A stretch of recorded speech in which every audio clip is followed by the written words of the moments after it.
Exia's moonlight is so beautiful. And the River of Souls is so quiet. It's like everything that happened was just a dream. I wonder if Cass is doing okay on the other side. If I write a letter and put it in a drift bottle, will she be able to read it?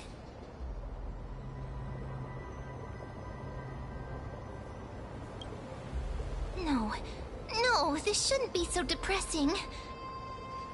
Now's not the time to feel down. We gotta pull ourselves together.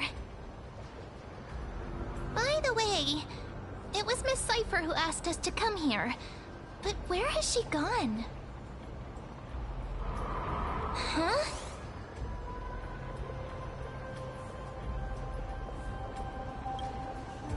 I don't know. This aura feels so familiar. Let's go check it out together. Be very careful. I have a bad feeling about this.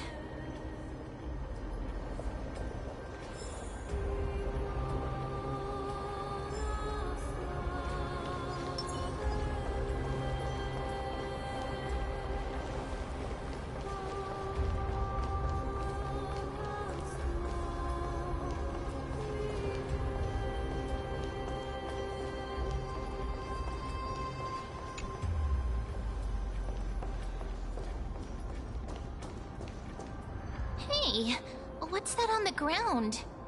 Should we pick it up? Careful, careful. It's a piece of black cloth. Now, where have I seen this before?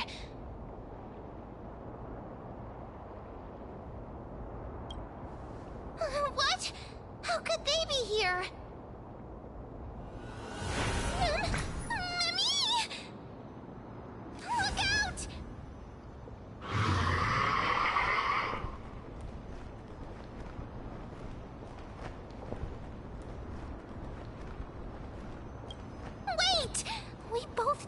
This thing can do. Let's try our best to deal with them for now, and we'll slip into the past with Time's power as soon as we can.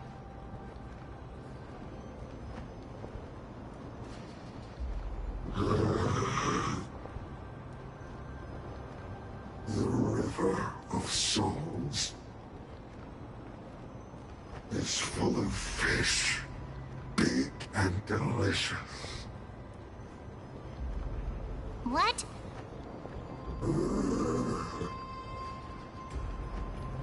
The flame chase journey stops. Meow, meow. Meow?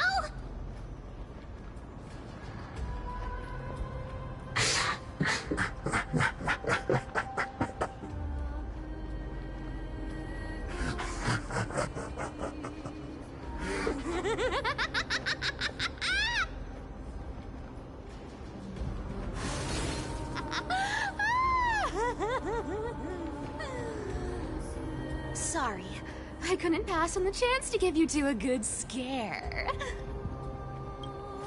Ah! Don't run! I'm the real Cipher. The real one. Come on, don't be upset. I'm just giving you a kind reminder that Emphorius isn't safe at all. The whole place is full of dangers, including that Swordmaster. Make sure you stay on your toes, no matter where you are. Hey, I'm just making it up to you. You'd do the same in my shoes. So, was that a Flame Reaver disguise? Or a magic trick? It looked so real. Is that the power of the trickery demigod? Disguise? No. It's not as simple as that. Let me think about how to explain this. For example, what did you think when you realized that piece of cloth came from the Flame Reaver's cloak? We thought that maybe the Flame Reaver was around here somewhere? That's right.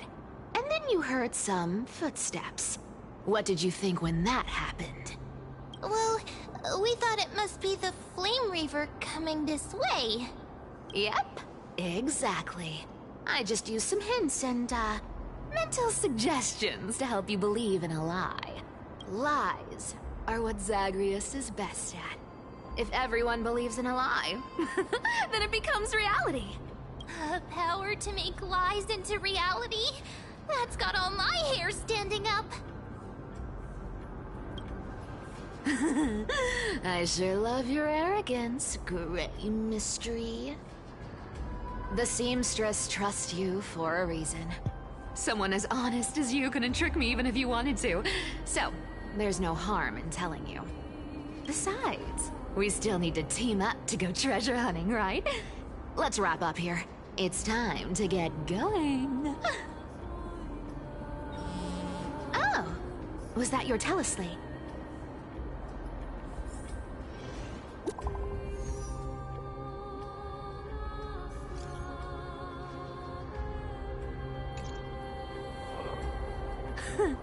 Aren't you a popular one?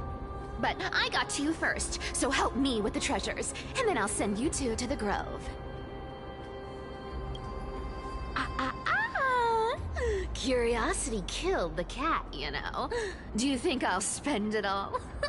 That's so not why I hunt for treasures. Don't forget, I'm a demigod too. And there's a line reserved for me in that stupid prophecy as well. You shall walk with greed and die over petty change. But I don't believe in that. As long as I keep collecting treasures, then I won't need to care about petty change. And as long as I don't hurt other people when I get what I want, I won't be walking with greed. Right? Isn't that simple? So, as long as I keep going down this path, all those predestined prophecies and fates will never catch up to me. That was a long speech. I'm getting thirsty at this rate. The treasures of Styxia aren't gonna float up on their own. Come on, Gray Mystery.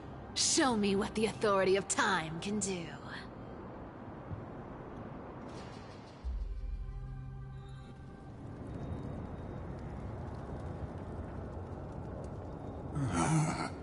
So, this is the car of the Astral Express you've spoken of. My repository of memories has been enriched with another fascinating piece of information. Thank you for leading me here, Lord Donham.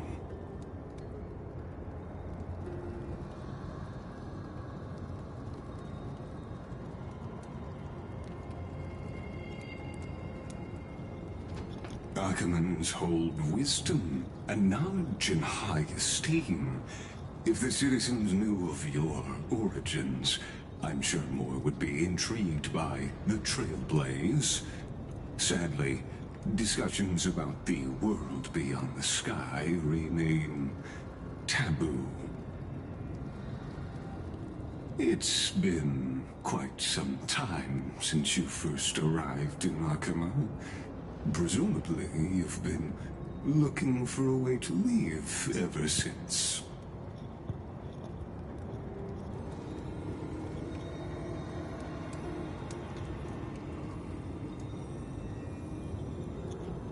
Don't be too hard on yourself, my lord. This puzzle has stumped Amphorius' scholars for centuries. It isn't something you can solve overnight. Even someone as gifted as yourself.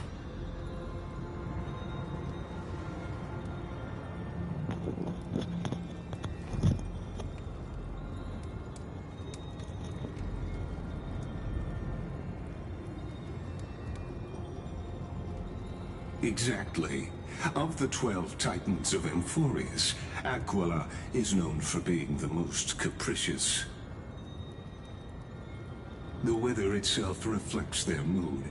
Tranquil sunshine, mournful rain. Aquila's breath is a brisk wind, and their cries resound as thunder in a storm.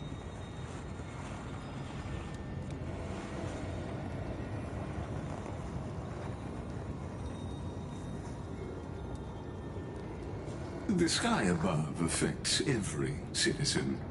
It's clear that Lady Aglaya's decision to confront Aquila at the end of the Flame Chase journey was a carefully considered strategy.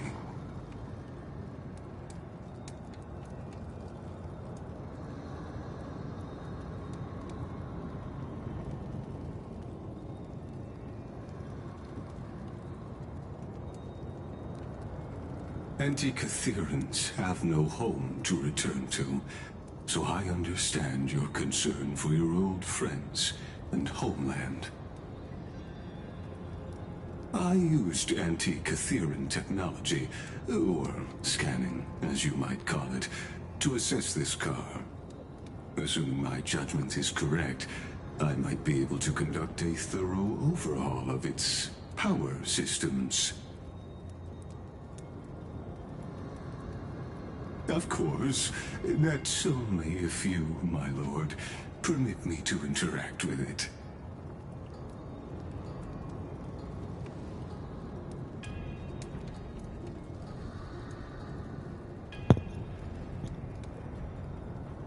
You honor me with your trust.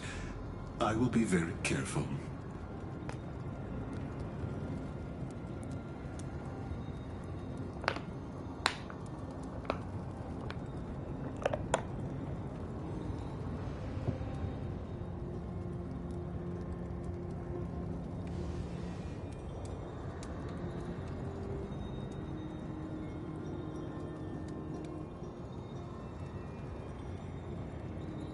Not exactly, but we Anti-Catherians are inherently sensitive to machinery.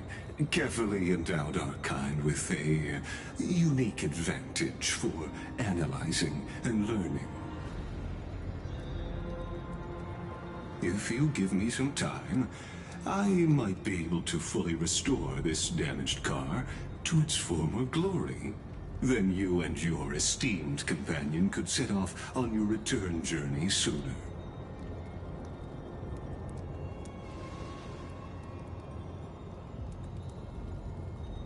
Hypothetically, Lord Donhong, if I could open up a path out of Amphorius that circumvents Aquila's divine punishment, would you consider ceasing your support for the Flame Chase journey?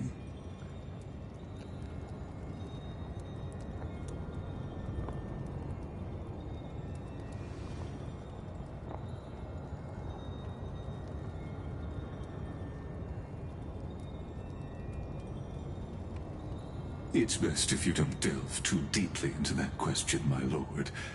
All you need to know is, I can make it happen.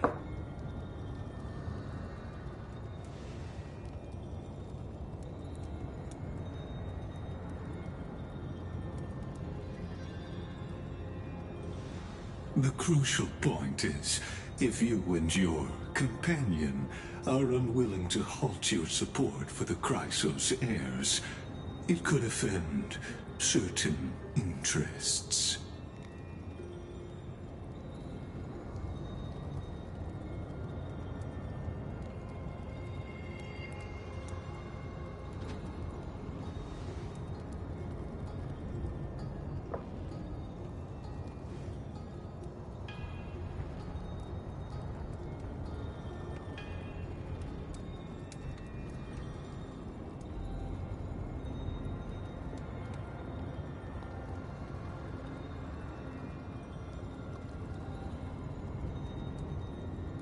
Your prudence impresses me, just as expected.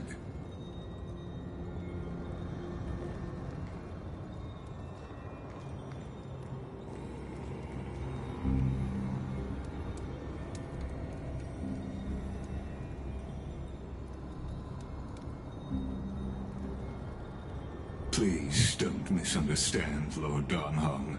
As the Theoros, I have no allegiance to their plans, nor am I obliged to obstruct them. I am neutral.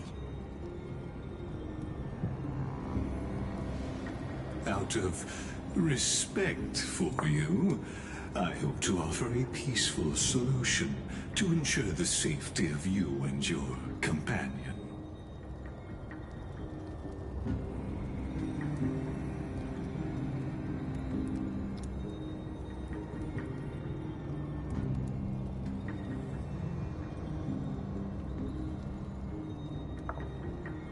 I will not. As I said, I remain neutral. Are you asking this because you plan to refuse my offer and continue supporting the Chrysos heirs?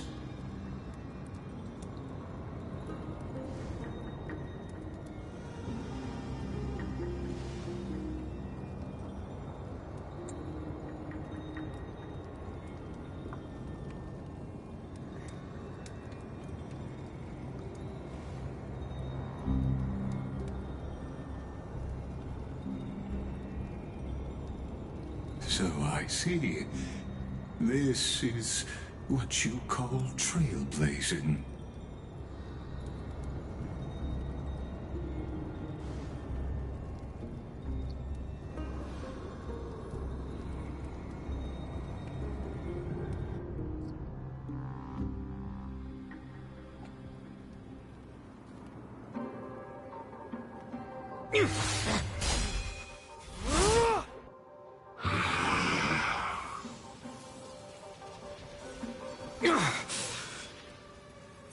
You have such overwhelming power, so why?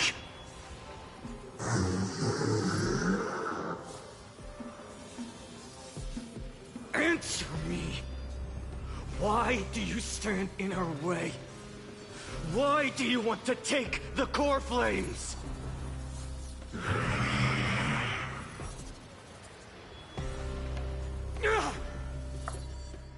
Oh no!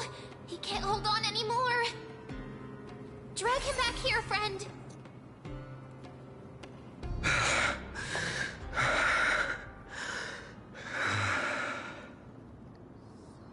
Are you okay? I'm okay. I can handle that kind of hit now. But a few months ago, that would have knocked me out.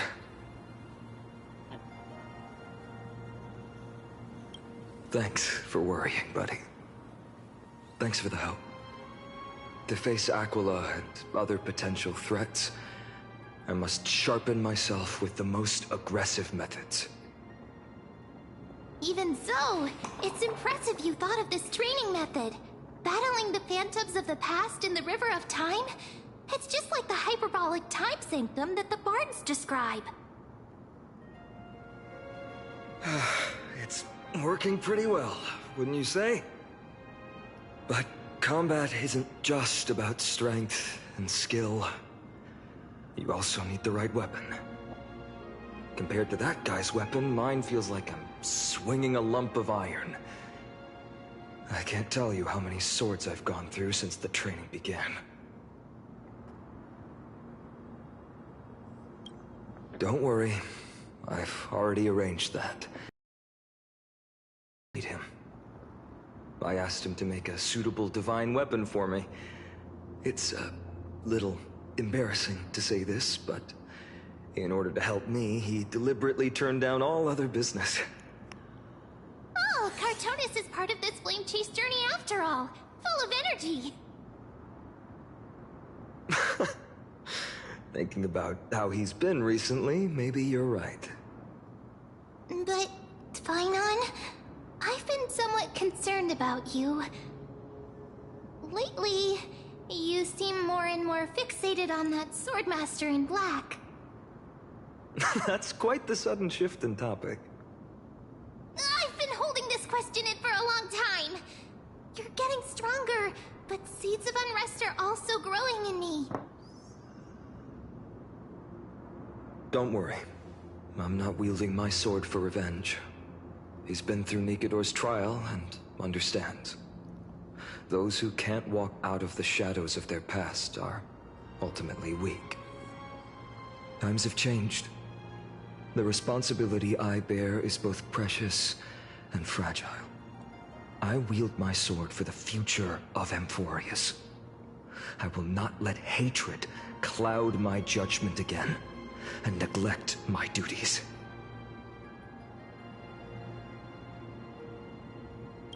I'm far from finished. I must continue sharpening my skills until I can match their strength. Every time I say something, things get so serious. I don't want to be the person who keeps bringing the mood down. I'm out of energy for training today.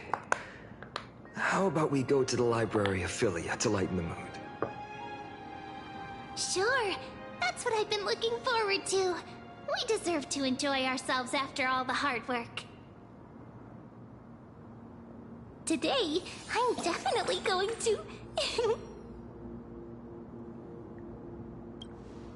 A girl's little secret. Don't pry. That's the charm of this place. You can find whatever you're into here. The three of us might not be into scholarly books, but we could still spend an entire day at the library of Philia.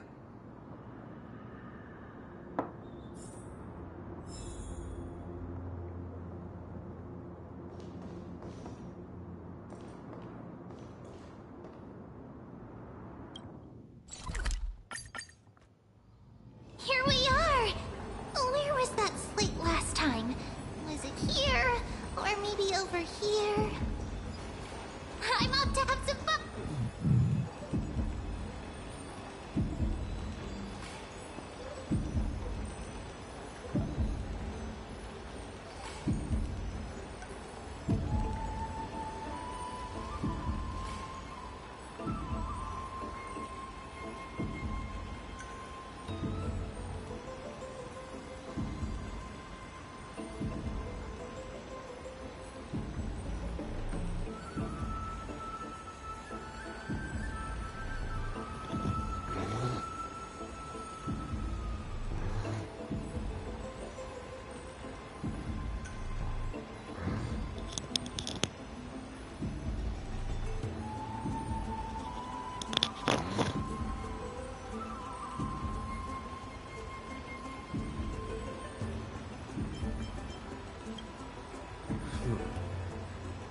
I wonder what Finan and Mem are reading.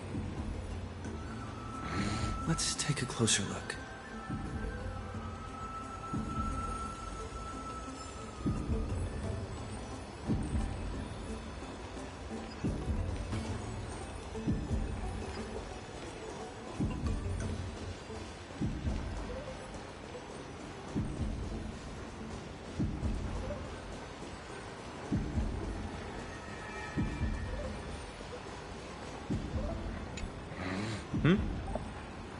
Well, I thought I felt a draft just now.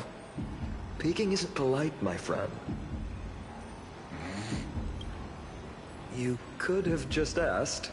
There's nothing embarrassing about it. Here, look, I'm reading this. Antiques Appraisal. How to Make a Fortune.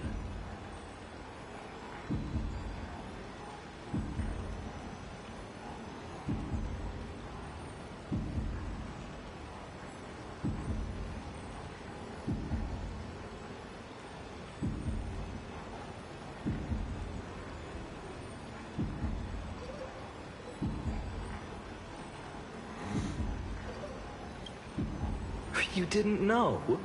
After all this time we've known each other. That pains me. I've spent a lot of time pondering how Aglaia became such an effective leader.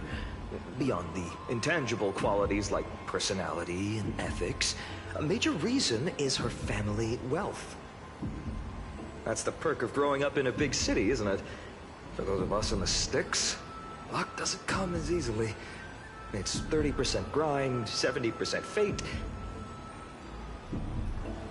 Oops, I talked too much. As a leader, you need both integrity and... I mean, integrity and skill.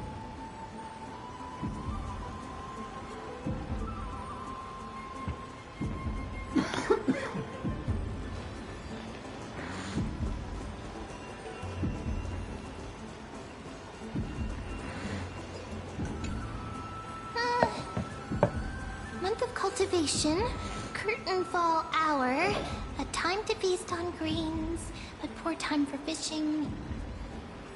Oh, but then again, are there even any spots left to fish in Emporius these days?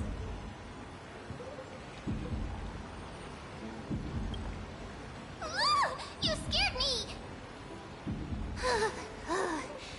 Bursting into someone's world like that can really catch them off guard.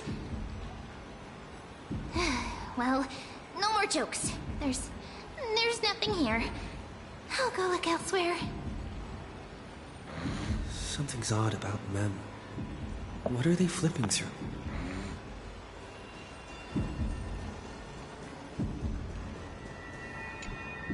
Oh, these cards are so detailed and fine. Ruler, weaver, traveler, healer. But the interpretation for each card is so long. Do I have to memorize them all?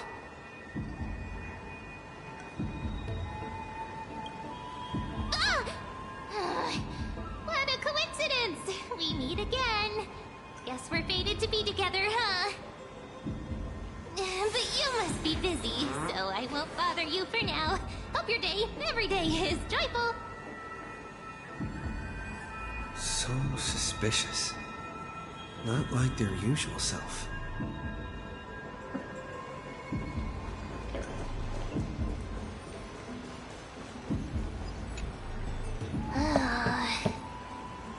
You sure are persistent. All right. I'm totally helpless against your charm. What are you guys chatting about? Is this the Emporius Divination Compendium? Why are you here too? Sorry, seeing you two chasing each other around, I suddenly found my book not that appealing anymore. Never thought Mem would be into divination. But it's not exactly a niche hobby, so why all the secrecy? I wanted to set up a surprise! Master it in secret and give you all a shock. But getting caught halfway through, it's only natural I'd feel shy. A girl's heart is more delicate than Aquila's ever-changing moods. A surprise, huh? Someone else used to tell me the same. She was really good at stargazing and divination, especially with cards. Yeah, just like the ones you're looking at. And you must be pretty familiar with all sorts of divination techniques with a friend like that. No, I know nothing about it. I've never really believed in using cards or bones to predict the future. If the good omens foretold by divination were true, my hometown, Hydes Elysiae, wouldn't have disappeared. Don't forget, we've got Lady Trina. Every other form of divination is just smoke and mirrors or cleverly rehearsed tricks compared to her flawless prophecies.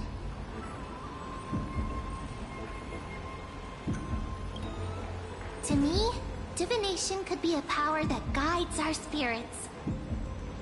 They always cast a shadow in front of us, clouding our view of the future. That's why people turn to divination. It's just to find a small reason to give them courage to face the unknown. After all, the first chapter of the Divination Compendium discusses the significance of divination. I'm just expanding on that a bit.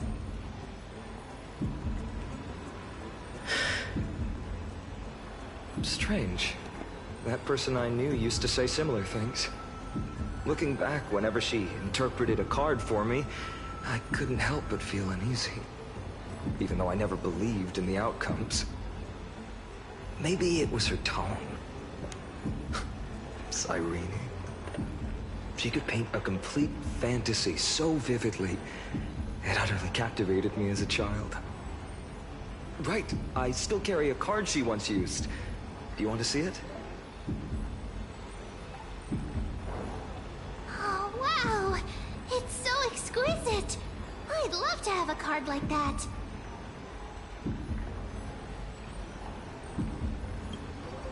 Oh, now that you mention it, yes. It would be even better if it were made of, say, crystal. Speaking of which, partner, there's something I haven't shared with you all. Remember our first trip to the Temple of the Three Fates? The riddle that Orin exposed to us?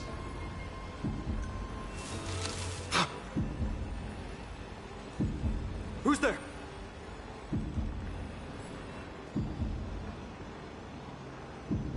You are...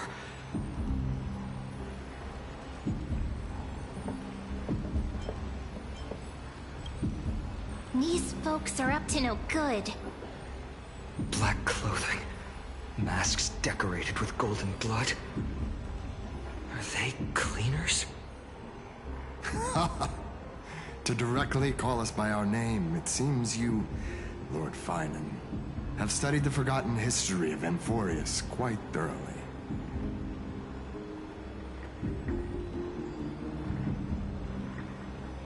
Your friend seems quite interested in us. Perhaps you could explain, Lord Finan. It would be the polite thing. We can't let our esteemed guests pass away without understanding. During the Chrysos War, to combat the Chrysos heirs, several cities formed an underground assassin squad called the Cleaners. Their task was to erase anyone with golden blood from existence. Assassination, poisoning, political persecution. They would do anything to achieve their objective. Well, this historical perspective seems biased, glossing over the Chrysos heirs' abuse of divine powers and their blatant initiation of war in order to defame our predecessors. Could you disclose the name of the author behind this popular legend, Lord Finan? I'd hate for the innocent children of Akama to be tainted by such slanted narratives. You should have stayed buried in the dust of history. The Citizens' Assembly has once again legitimized the mission of the Chrysos heirs. But as for you... not one citizen would cast their vote for you. Executioners lurking in the shadows. What does it matter? We've long since stopped expecting to be understood. People have become too accustomed to peace, and they've forgotten the disasters that arose from allowing generations of the Chrysos heirs to rule.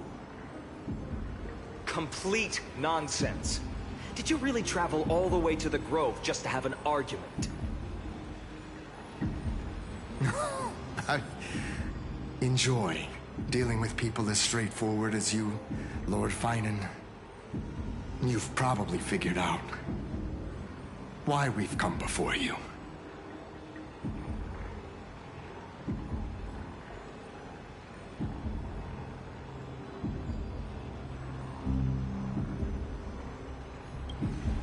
Keep your cool, partner.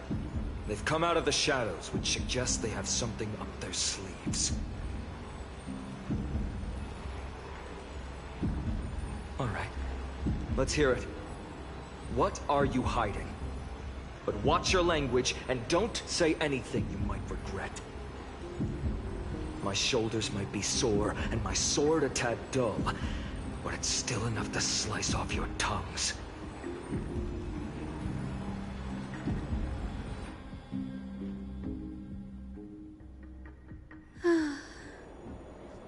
How's it going, Cinny?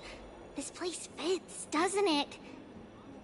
It's a bit small, but the lighting is perfect. Thank you, Lady Treeby. With this, the Twilight Courtyard can be reborn in Akama. Do you like it here too, little Ika?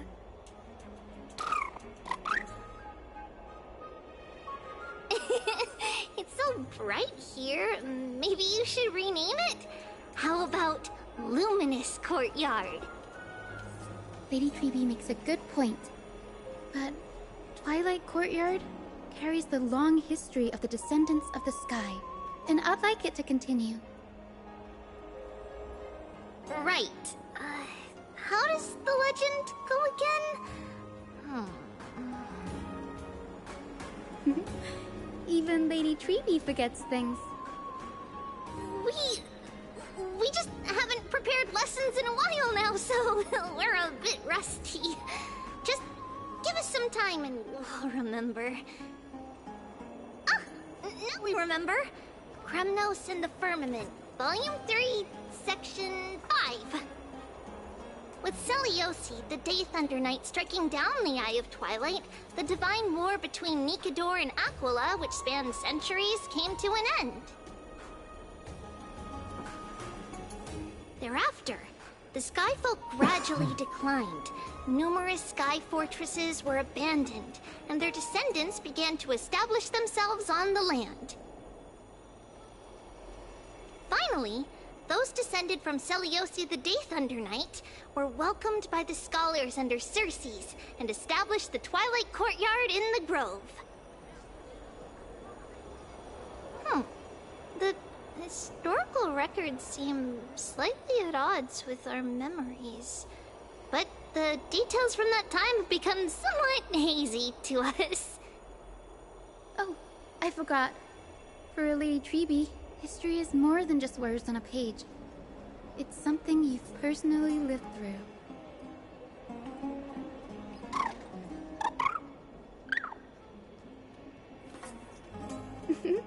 Little Ika loves listening to the stories from the legends. I'm sure you're also imagining one day you'll be as awe-inspiring as the winged beasts by Seliosi's side. That day will come. I believe it. Just keep growing. Lord Crediros? Miss Hyacinth. And Lady Treeby. Good to see you're doing all right. I heard from the citizens you were nearby and came to check. Doing all right. What's going on, Crediros? There's been another violent incident at the market. A shop was smashed and looted. It's the third time this week. How can this be? I always thought that with Lady Aglaya here, Akama would remain peaceful.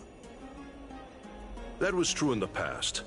But these days, forgive my bluntness, her senses may not be as sharp as they once were. Aggie. In my opinion, malevolent forces have noticed the slack in the Golden Threads and are now plotting to exploit the opportunity. The Citizens' Assembly just wrapped up. Why is there still unrest? The Chrysos heirs won by only one vote, Lady Treeby. From my years of experience, a narrow victory often walks hand in hand with unrest. Trouble! Miss Hyacinth! Trouble! Clementine. Take a breath. What's going on? Please! Something terrible has happened at Marmorial Palace! What is it, Doctor? Calm yourself and talk us through. Lady Aglaya! It's Lady Aglaya who's in trouble.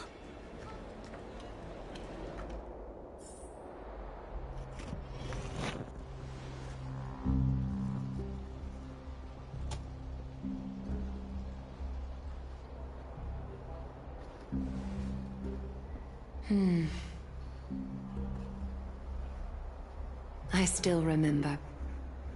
This bath that overlooks the entire palace was built by the Council of Elders 900 years ago. Its purpose was to commemorate the first flame chase journey and to remember the heroes who made great sacrifices for Amphorius a millennium ago. Rules were set then. No one was allowed to enter, apart from guests invited by the Gold Weaver. But, I guess, You're no longer pretending to follow the rules, are you, Lady Kindness?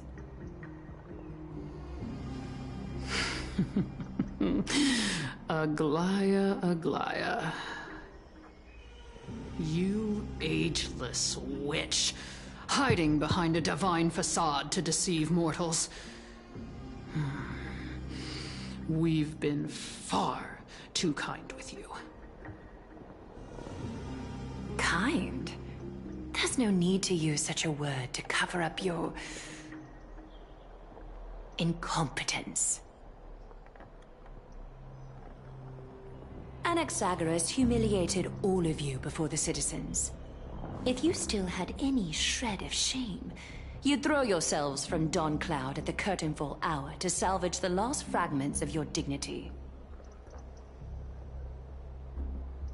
Demigod, why not gaze into the water's reflection and see the wretched face you wear now? These days you're not only blind, but also deaf. The cleaners were born for this moment. When all orders, rules, and laws fail to restrain you, it's time for the dagger to pass judgment. If you're in such a hurry, give it a try. Going toe-to-toe with a demigod? We're not that foolish. The dagger isn't at your throat, but...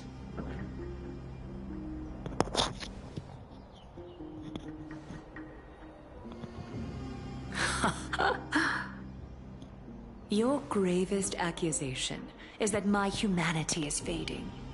And you claim my concern for mortal joys and sorrows is nothing but a facade. If that accusation holds, what makes you think the lives of these civilians will sway me in the slightest?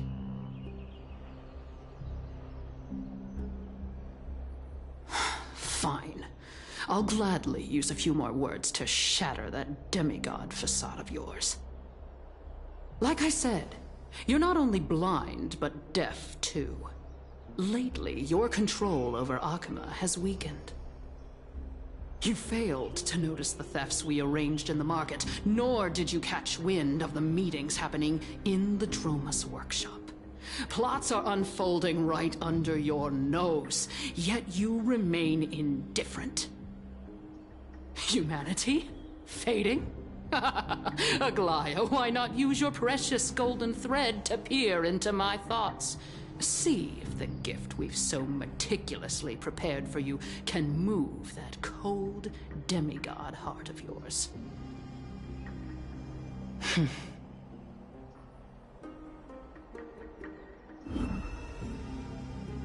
In this moment, I only regret not being more ruthless. Because your evil is beyond cure. You finally figured it out. You have grown dull. I've been holding that image in my mind this whole time to make sure you could see it clearly.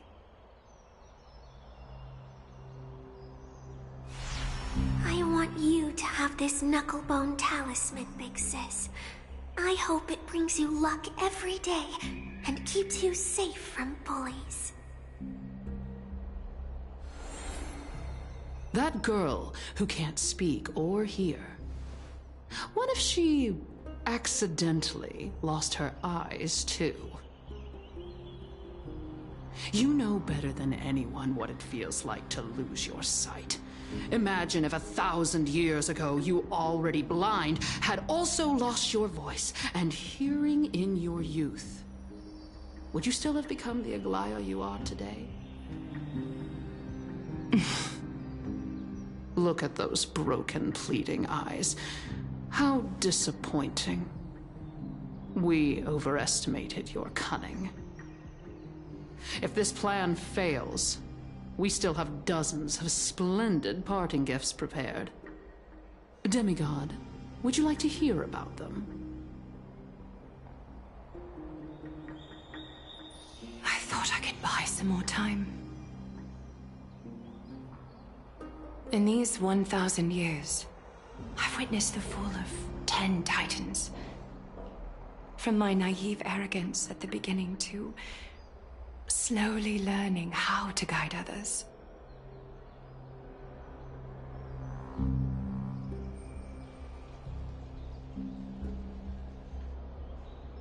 Now, it's time to let go. I should be grateful.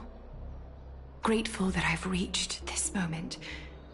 To let my departure become a path for others to follow. Have I done enough?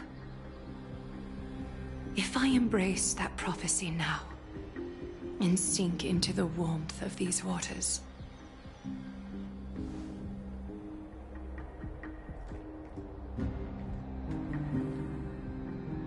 will the wandering wind stop to mourn me, Cyphra?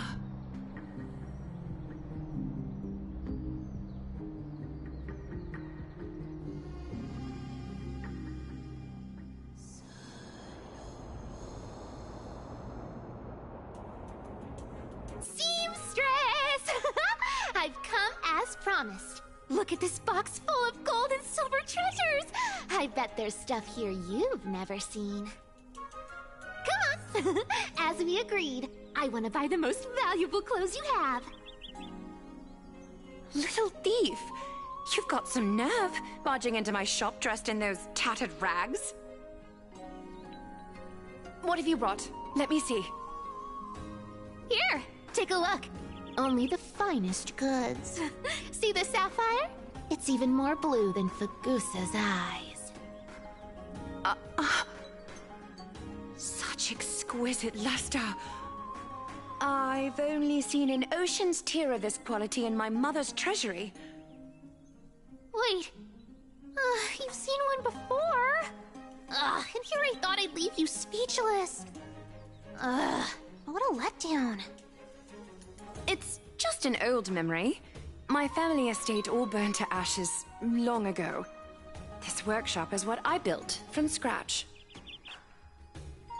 Wow. A daughter rebuilding her family business. How admirable. Enough with the jokes.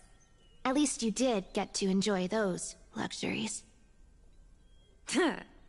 Mind your manners, Kitty. Tell me, Cyphra, where did you come from? And how did you acquire these treasures? I won them fair and square in a bet. What? Do you doubt me? Speak up, seamstress. Give me a straight answer. Do you want these or not? Strange. You're clearly lying to my face. But my golden thread doesn't tremble at all. That's because I'm not lying. I've been telling the truth from the start. Is that so? The scars and the mud stains on your face tell another story. Oh, come on. Can we just do business without all this chatter? Don't worry. I didn't leave any evidence, so no one will bother you. How can I trust a word you say when you're so skilled at lying? Dealing with you rich people is such a pain. Always wasting my time. Fine. If you don't want it, there are plenty of others who do. Hold on. Your treasure? I'll accept it. But these alone aren't enough to purchase the Gold Weaver's finest clothes. That said, I do have something that would suit you perfectly. Oh. What do you have in mind? Look. Come a bit closer. Oh, it's shimmering gold. Absolutely stunning. These golden boots are the Gold Weaver's greatest treasures. Though not as valuable as the most precious gowns, they hold a magical power.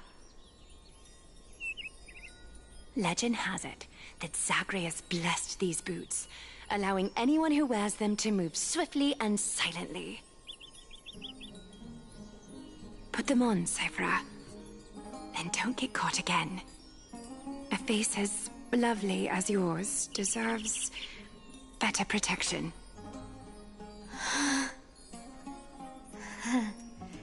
You rich folks just love sticking your noses in everything, don't you? Well, I'm taking these now, so don't get any second thoughts.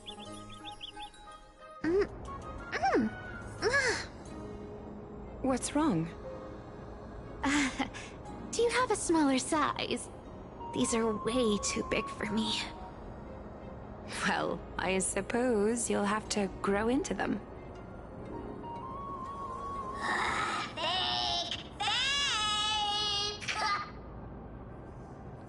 Do you have to interrupt me in the middle of my story?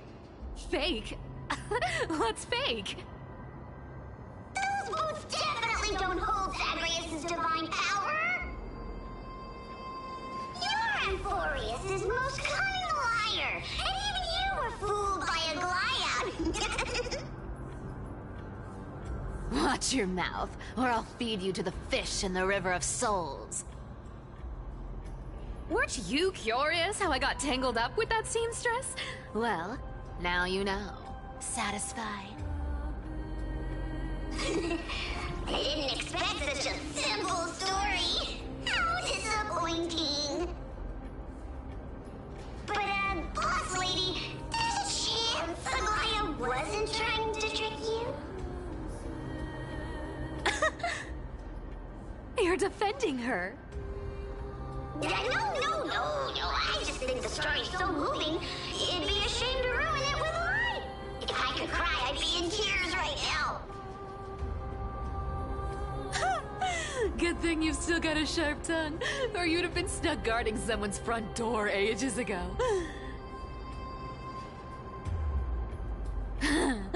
Enough chit-chat. Let's take a look at this place. The city of Styxia. Look how beautiful she is! Let me take a good sniff of this air.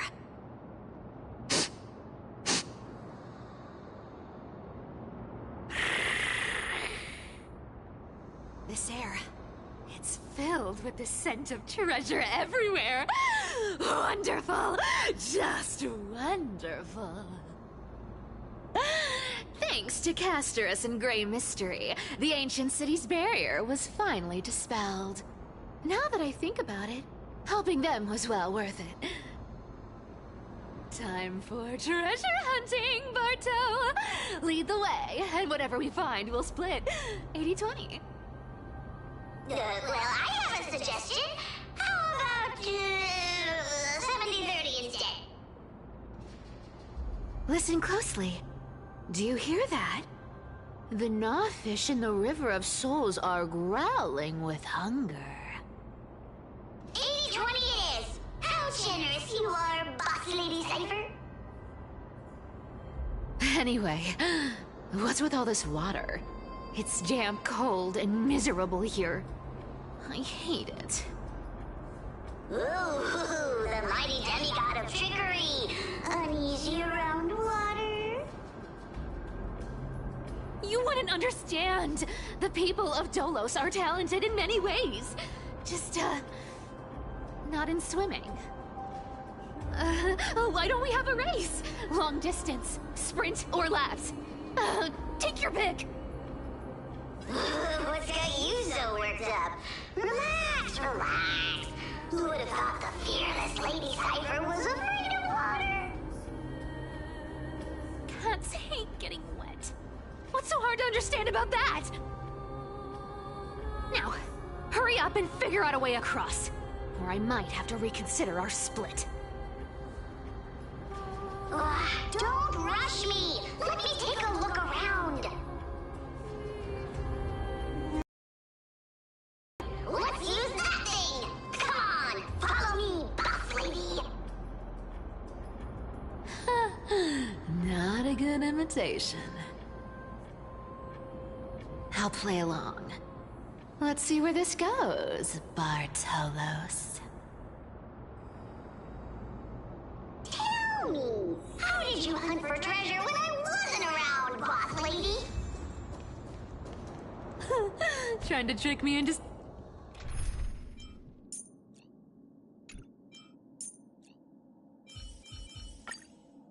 saying something. Not a chance. You're as sharp as ever. Ooh, interesting.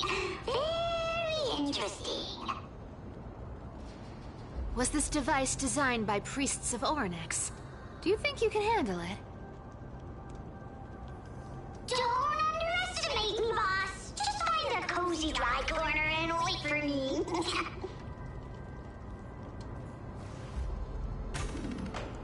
Mission accomplished. Now you don't have to worry about your tail getting wet. Not bad, but just a warning. If this thing fails while we're halfway through the water... Don't worry, trust me. For that sweet 20% cut of the loot, I'll make sure you're taken care of.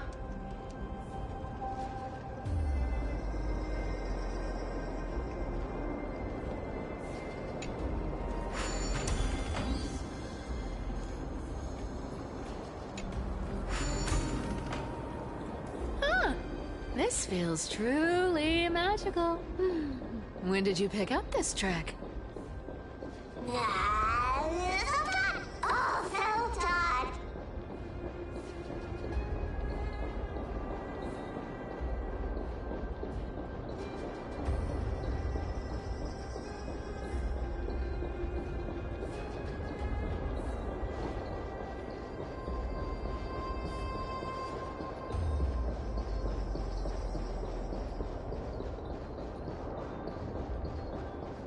We're here. Can we turn off this spotlight now? It's really blinding. No problem. Just use the device over there to shut it off.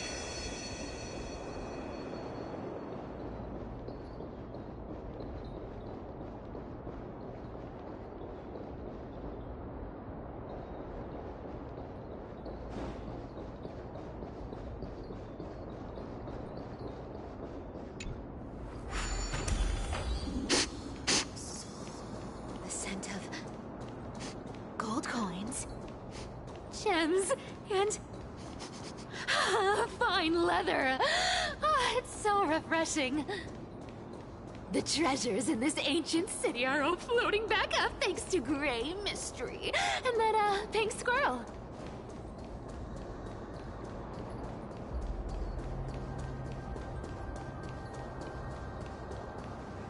Yes, right here.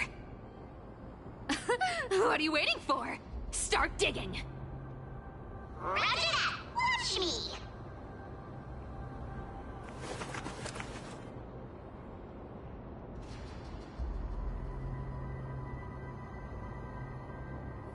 Wow! That's a huge chest. Move over. I want to open it myself. Wow, wow. A massive haul. Unbelievable.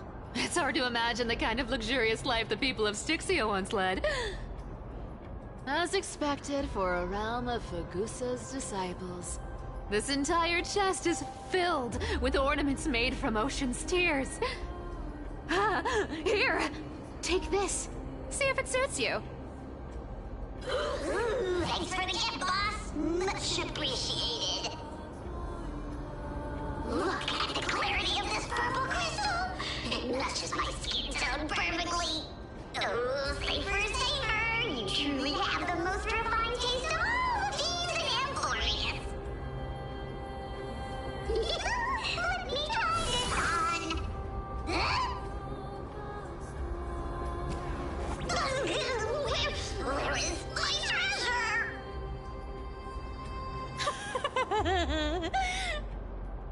How long have we known each other? I can't believe you still fall for this.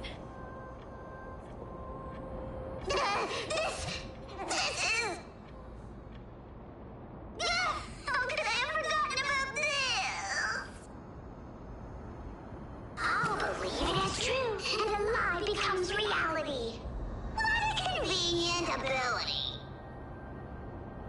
The demigod of trickery's divine gift. Far more practical than any golden thread or teleporter. Alright, enough fooling around. Here's the real thing. Lead the way. Cipher rules! I've already pinpointed the next trove of treasure! Starting navigation. Boss lady, we're set to make a fortune this time! Got any plans on how to spend it? Of course. Spend nothing. Have you forgotten my silly prophecy? I remember, of course. Whoa! Isn't that like... Once activated, this thing makes a racket that can be heard for miles. It's just too stupid.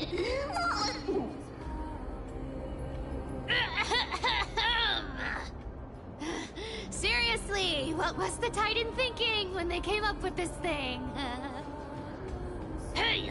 If you don't want the trickery to be exposed, you'd better start by keeping your mouth shut. What do you say? Boss lady, you're absolutely right. I'll be careful with my words.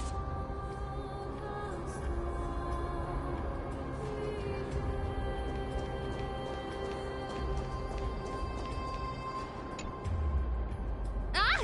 This thing's way too loud when it's on. Let's not stir up more trouble, okay?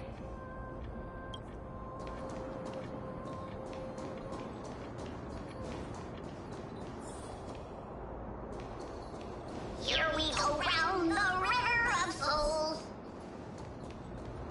Spirit thief goes, spirit thief goes. Ah, what are you even singing? You're totally out of tune. Cat and mouse time! There's a... Look at its face.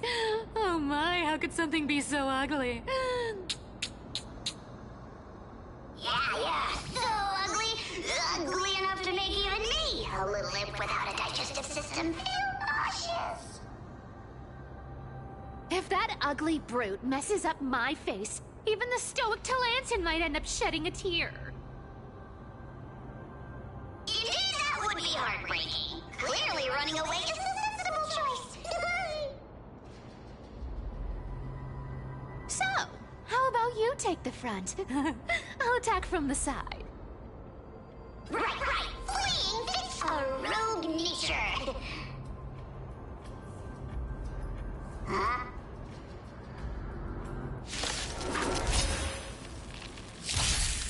Refusing the toast? A little more heat. Found me. I'm honored by your... Since you're already here, why not have a meal before you leave?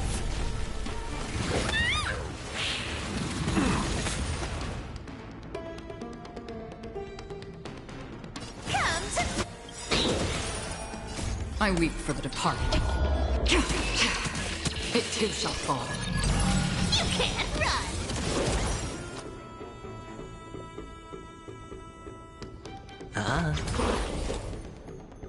On the still waters of oblivion. How about the chat?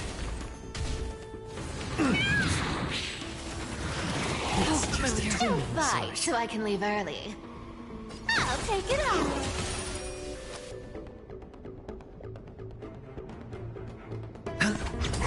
Found me. Free will, or was it fate? Destiny. Oblivion. Such an ugly and useless creature, taken down with just a couple of hits. How boring.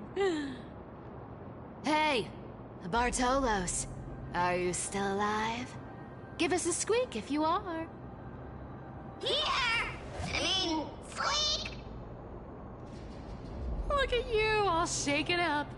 Can't handle even this bit of action. It should be safe here now. Get to work. Aye, boss lady Cypher.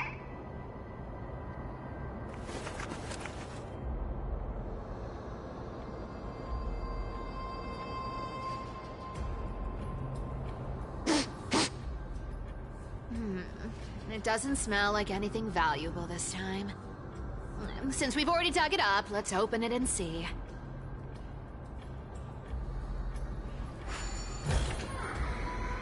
Huh. Is this? Ooh, this looks tragic. Do you think they made it to Akuma? Probably not. I've never seen or heard of anyone from Styxia and Akuma. At least, I'm still left for Dolos. Guess this city wasn't so lucky. Huh. It does seem unfair, doesn't it?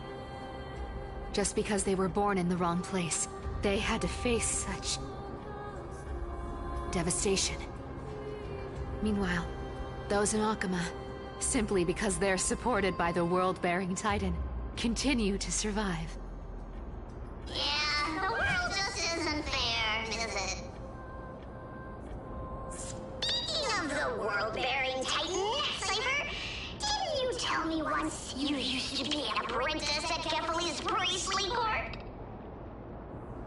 Huh. Did I? Yeah, you definitely told me, and I remember it clearly. Maybe it's been so long your memory's gotten a little fuzzy. Ah, right. I did tell you. It wasn't a big deal.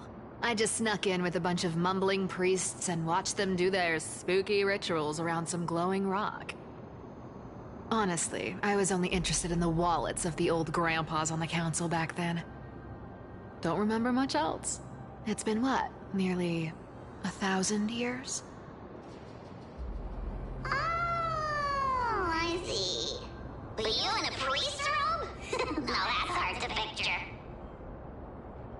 Who asked you to picture that? Besides, priest robes from 1,000 years ago were nothing like the ones today. Right. I didn't think about that. I was just curious if you ever overheard anything interesting from those priests. How ridiculous. Come on, let's head to the next spot.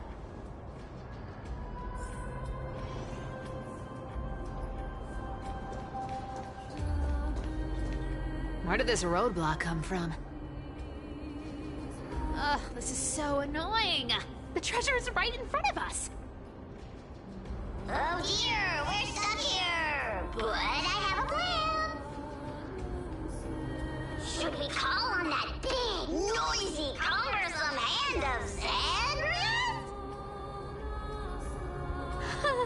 Never thought that thing would actually come in handy. All right. Do you want to handle it? Leave it to me, boss. I don't need a controller. After all, you know.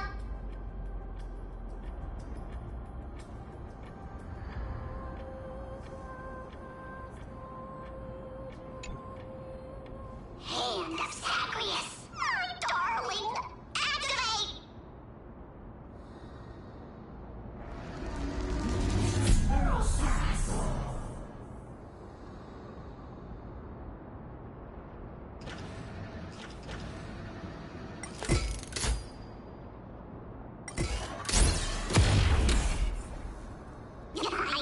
Looks like a charm.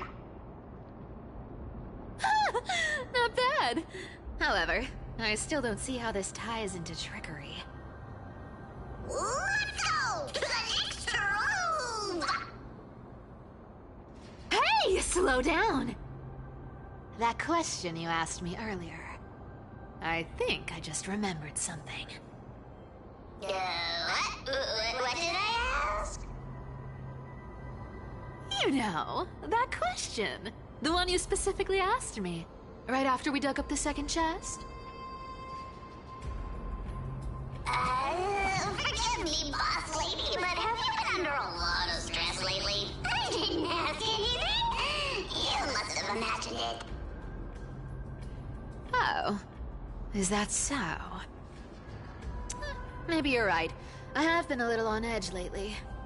I need to relax. Alright, let's move on to the next treasure trove. Treasure, let's go!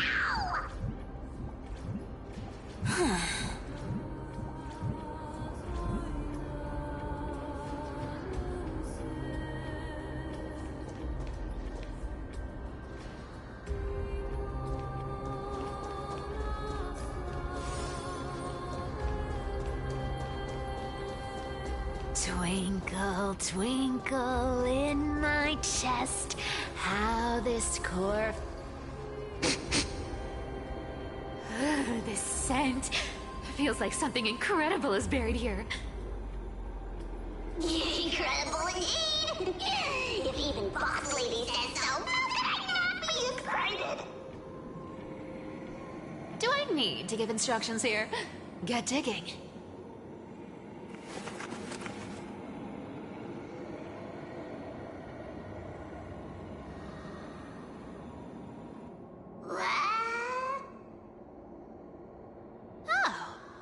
Isn't this a golden scapegoat? Interesting. Looks like whoever buried this treasure wanted to play a little game with us. Oh, isn't there a myth about this thing? Those who feared fire became sheep. Those who did not became human. Sheep, humans, whatever. All I know is unlocking this gets us treasure. Here, this honor's all yours. Puzzles and tricks are right up my alley. Just leave it to little old me.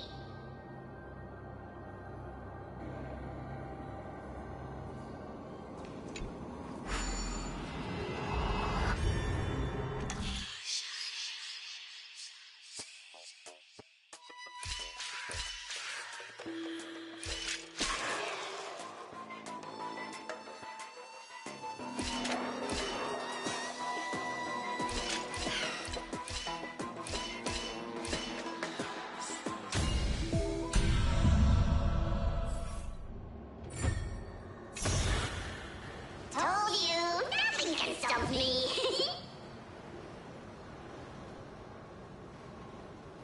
Cypher, it's your turn now. Stop! Stay there, and don't turn around. Huh? What do you mean?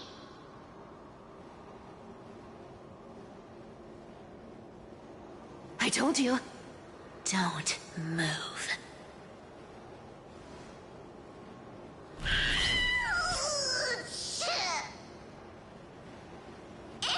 My poor old back. What are you doing? Shh, quiet. Don't say anything unnecessary. That seamstress. She's listening. What? Boss, do you mean? Stay put and keep quiet. I'll handle her. Whoa, whoa! Seamstress. Getting sneaky, aren't we? Did you think I wouldn't notice your little spies lurking around me?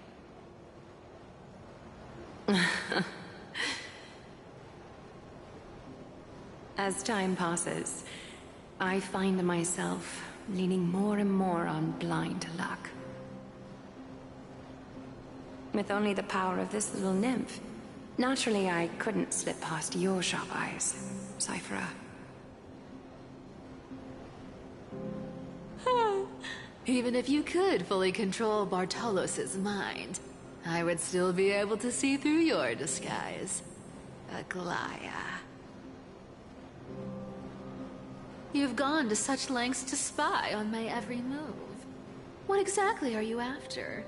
I've told you before, you don't need me to succeed. Why don't you just let this go? I already made an exception and got involved with Castorus and Grey Mystery. Asking for more now. Isn't that pushing your luck a bit too far? I'm sorry, Cyphera. I've plotted and schemed my whole life, but But I never could have predicted our relationship would end up like this. I've spent centuries trying to figure out where I went wrong, replaying every moment over and over. But you've never given me a chance to explain myself, face to face.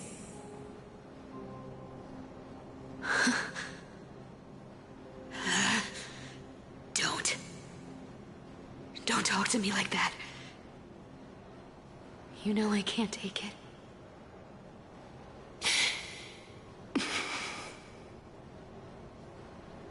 1,000 years ago, out of foolishness, I let my silence steal away the most beautiful sound I'd ever known.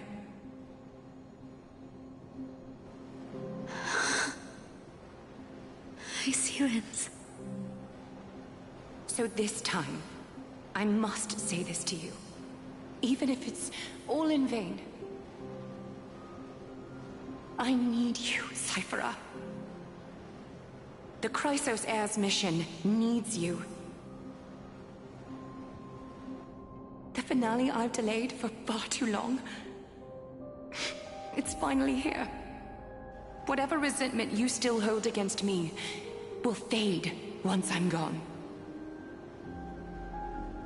Please, come back to Akama. I'm begging you. Without you, they don't stand a chance.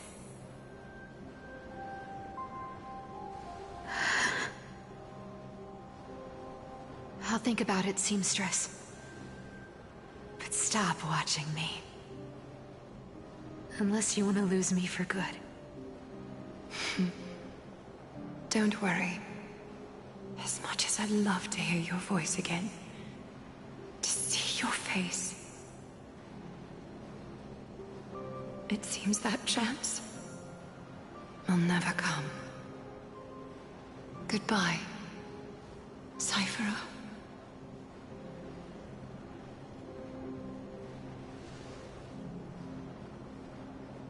Goodbye, Aglaya.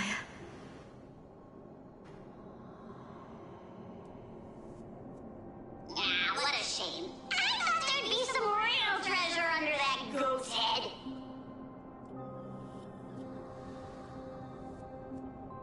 Turns out, everything in that chest was soaked in water from the River of Souls.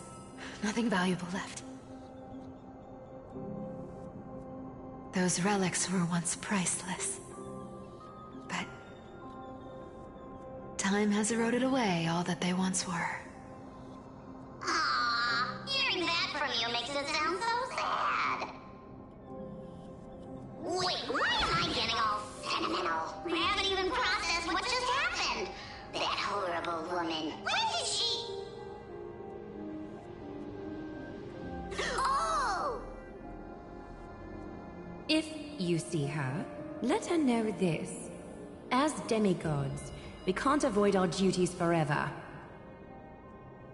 Could it have been back then? When... Do you remember now? Looks like you don't need me to jog your memory. She must have slipped that nymph into your pocket while you were distracted. Don't underestimate that bug. It's every bit as dangerous as the seamstress's golden thread. Let your guard down for even a second, and it might take over. Make you spill secrets you'd never share otherwise. Whoa, that's like some brainwashing monster straight out of the Black Tide! Creepy. Boss, how did you realize something was wrong? I'm curious. What exactly did that nymph make me say? Huh. Actually, it gave itself away very early on. Speaking of the world-bearing titan, Cypher, didn't you tell me once you used to be an apprentice at Kefali's priestly court? We've been partners in crime for 1,000 years. We've talked about everything there is to talk about. Except for that one experience at Dawncloud. I never told you about that. I absolutely wouldn't have shared that with anyone.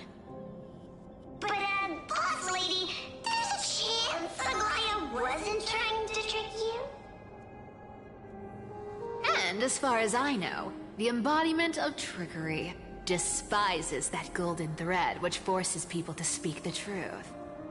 You'd never defend Aglaya.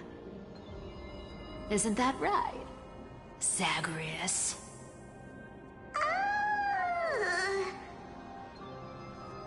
You have a terrifyingly sharp mind. After all, I'm the only one in the world who knows you're still alive. To make sure you survive the Titan trial, I had to fool the entire world.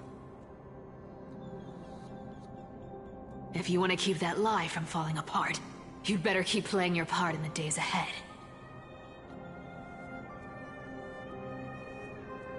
Even if it weren't for saving my worthless little life, I'd still walk through fire for Cypher without hesitation. You may have been reduced to this form, but you still haven't lost your way with words.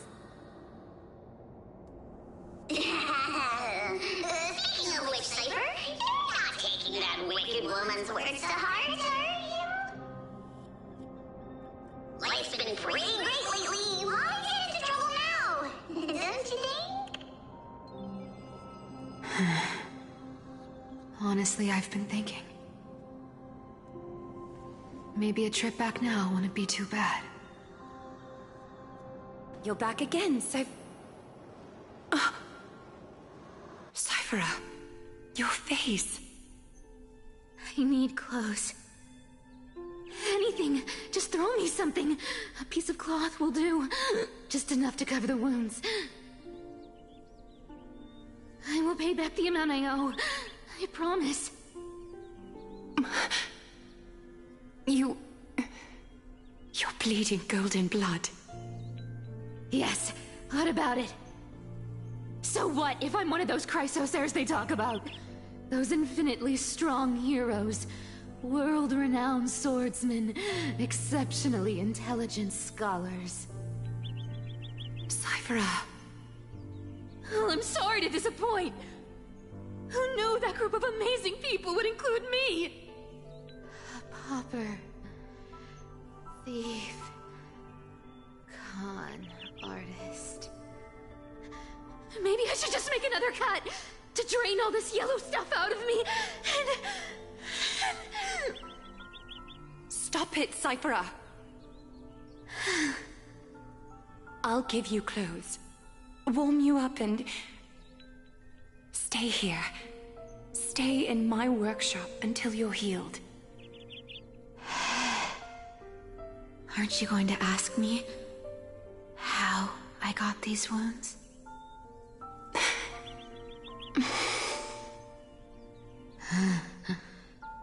Right. What's the use? I'm so good at lying. Even your golden thread can be fooled. If you can't verify the truth, why bother asking at all? I don't need to ask.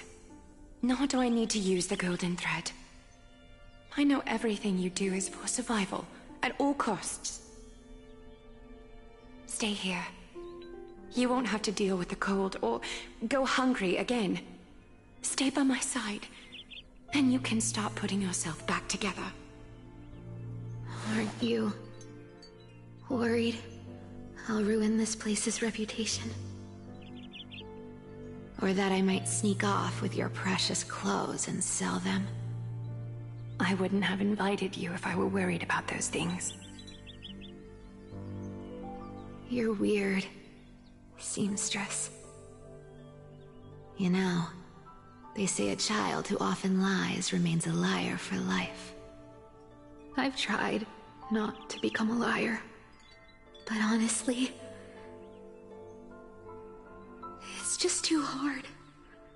I'm close to giving up. What makes you think I won't disappoint you? Because I can feel it. Not with the power of a demigod, but with the heart that beats in my chest. You love this place. That's why you keep coming by, but also why you hesitate to stay longer.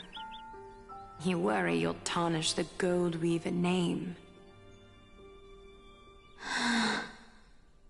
After taking over Nestia's divine authority, I became used to letting the golden thread distinguish sincerity from falsehood. However, the mission I need to complete requires me to learn to trust and rely on my heart. Cyphera, you're an honest thing I've given to this world. And also a challenge the world has given to me. Stay here with me. You have a beautiful face that deserves better than to be covered in scars and grime. You've got a way of talking that's hard to follow. All right, let's make it a deal. You have 1 day to change your mind. Once the action hour passes, there's no turning back.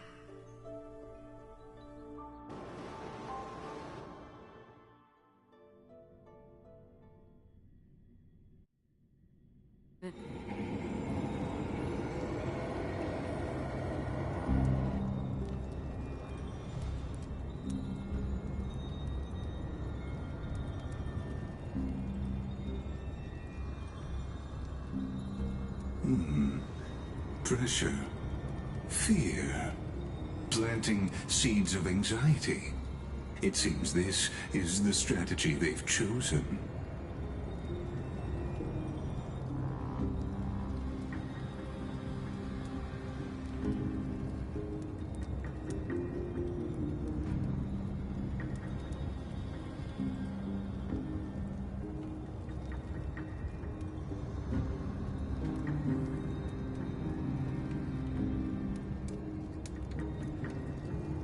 From what I know, these stories are true.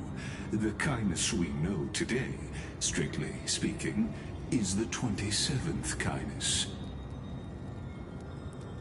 Objectively, the rise of the Cleaners was both inevitable and necessary.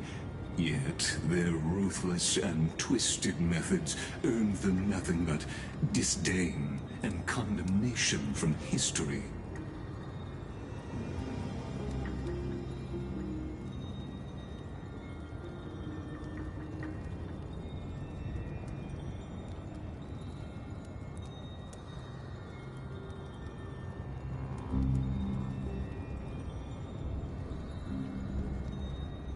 Even in these crumbling end times, there are always those who find ways to profit from the chaos.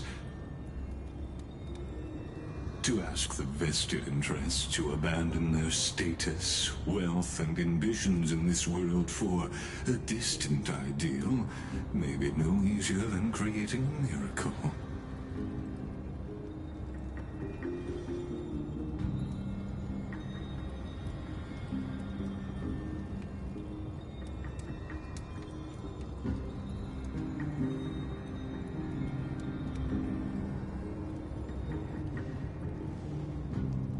There you are, Lord Donghung. We couldn't reach you on the teleslate, so the Holy City Guard almost assumed you two had met some terrible fate. You pests crawling in the shadows, back off. Your plot ends here. You played your hand. Run while you still can. It might be your only chance to survive. Stay away from Akama forever. If you set foot there again, the fury of its people will tear you apart. Because Aglaya is dead, and in the eyes of the Holy City citizens, her blood is on your hands.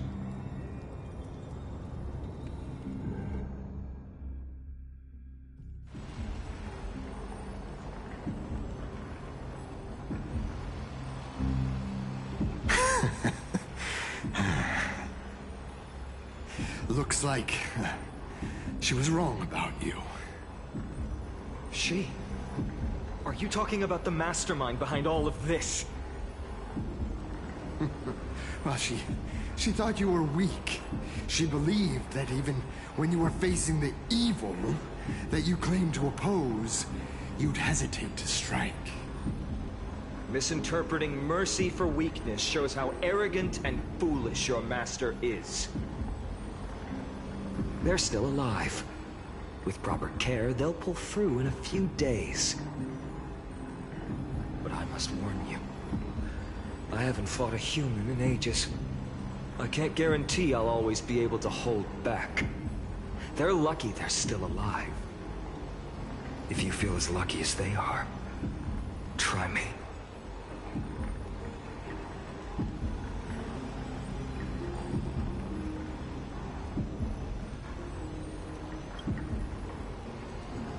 Finon is seriously upset.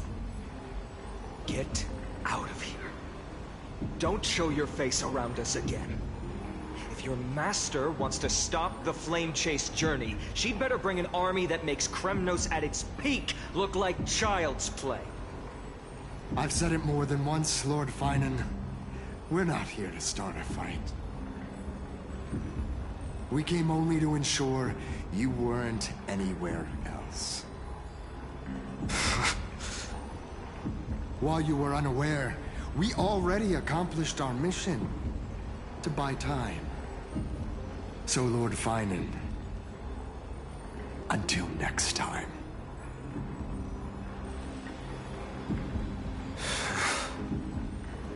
Are you okay?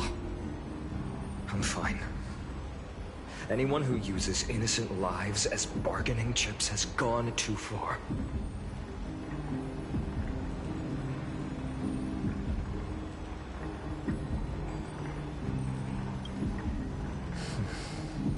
I guess the opposition within the Council of Elders is still desperately fighting to obstruct the Flame Chase. If the conspiracy is exposed, they'll be hunted down in the Holy City like rats with nowhere to run, no matter where they hide.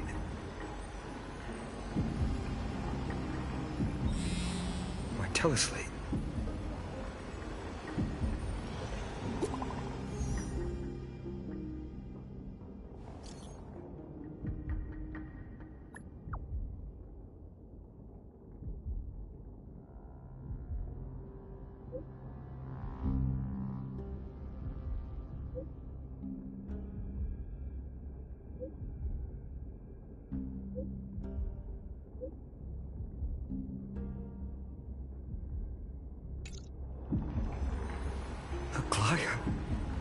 Is this... blasted? Those guys...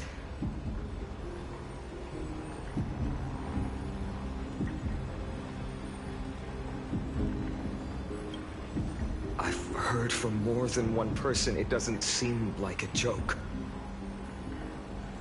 Stay calm. This could just be one of her schemes. I won't believe it until I see it for myself. Finon? What should we do now? Stay on course. I'll contact Treeby and ask her to keep the citizens calm. We'll hurry back to Akama as fast as possible and assess the situation in the city. If we run into any enemies along the way, I won't be merciful this time.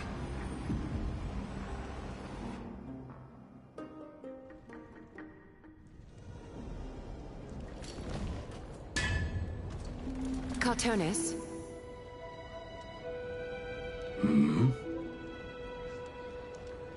Oh, you're forging a sword for Finon, aren't you? I haven't seen you wield the hammer in so long. I couldn't help but be entranced by the sight. You, Aglaya. In this form, you come to me. It means... That's right. At this moment, my physical form is already shattered. My journey as a human in this world has come to an end. It's time to fulfill our pact. Of course. The pact I haven't forgotten. The thing I entrusted to you, Do you still have it? Far too plain this vessel is. Not worthy of you. Do you still insist? I insist. Over the past 1,000 years, every piece of fabric I've worked with has been tainted by my cold divinity. It's made me hate their colors, texture, and scent. This ornament stands apart. It was a gift from a child. She was pure and kind. I often wished my childhood could have been like hers. How to say goodbye to everyone? Have you already planned? I'm afraid there's no such detailed plan at this time. I deeply regret not being able to say farewell to them, one by one. The moment has come. My departure will give them one less thing to worry about. This parting gift should help ease the regret of such a sudden goodbye.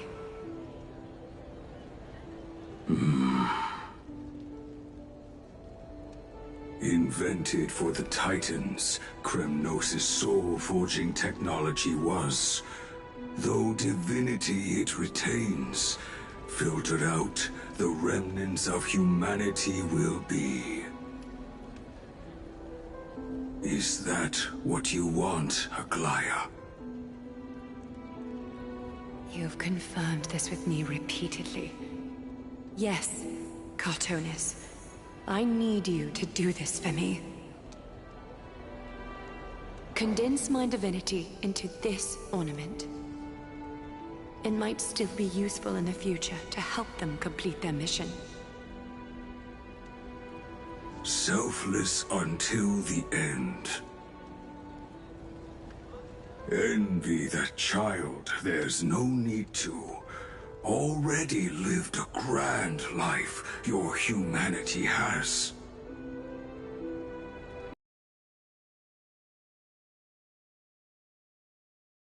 Grand Craftsman. Now,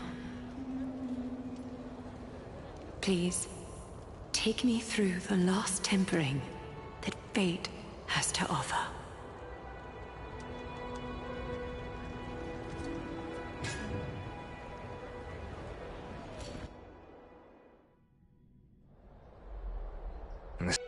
The news is probably spread by now. Every household is locked up tight, and all the market stalls have closed down temporarily.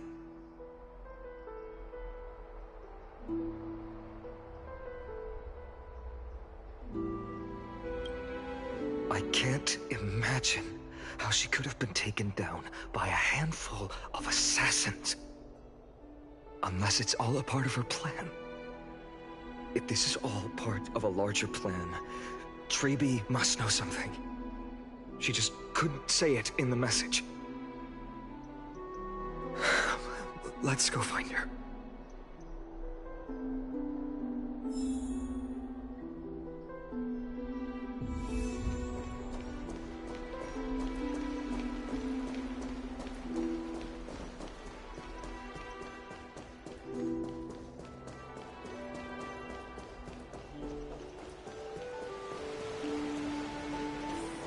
Dunham came back before us. Well, maybe he's heard something.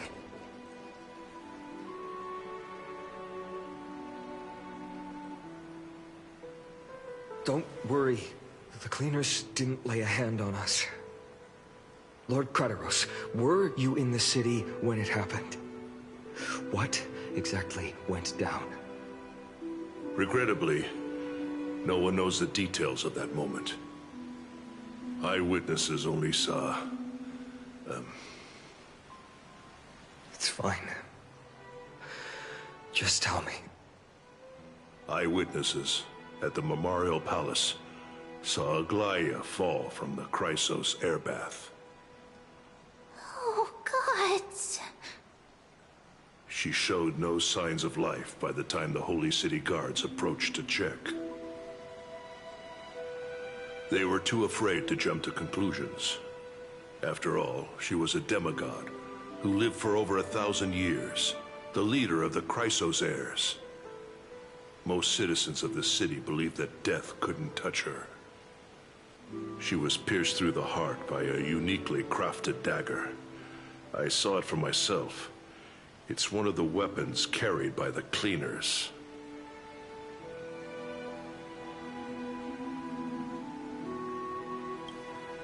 I also don't understand. This doesn't add up. The ones who appeared in the Grove, and those who confronted Don Hung in the Abyss, didn't immediately resort to violence. They were just watching and trying to intimidate. They didn't have any reason, nor the courage, to attack Aglaya. Perhaps...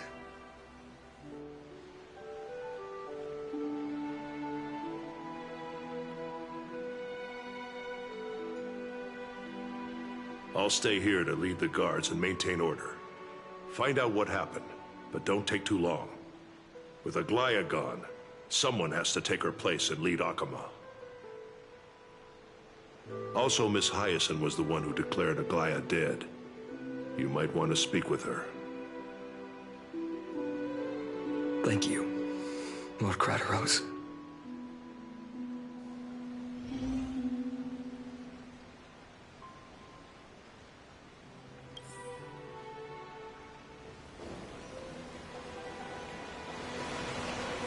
The baths are empty.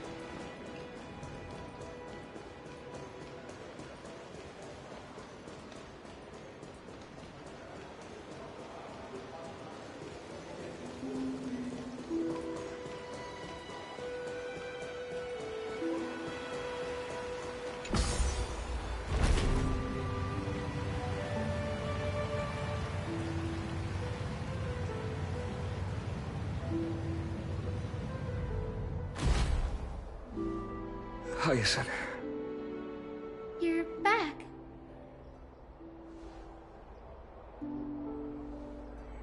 I'm fine. I've been staying close to Lady Treeby and Lady Trinan after the incident. It's great that you could come back so quickly. They need someone with them now.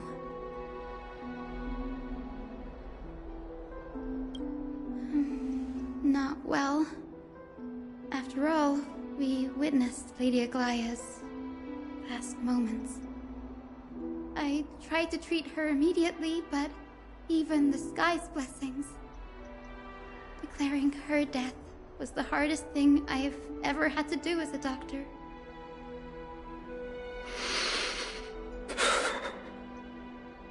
Lord Finan, don't push yourself. You're carrying a heavier burden now. Please, don't fall. It's fine. I can handle it. What I've lost is a mentor and a comrade in arms. But for Treeby and Trinan, they've lost 1,000-year-old bond. Like they're losing a part of their lives. You should rest, Hyacinth. You've been awake for a long time, haven't you? We'll handle things from here. Okay. See you later, everyone. Next, we should visit Lady Treeby.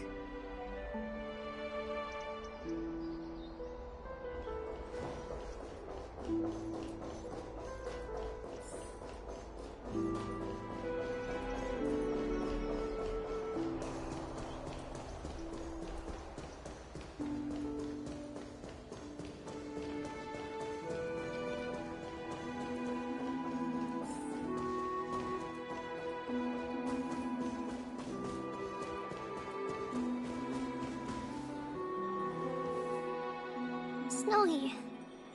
Little Gray. You're back.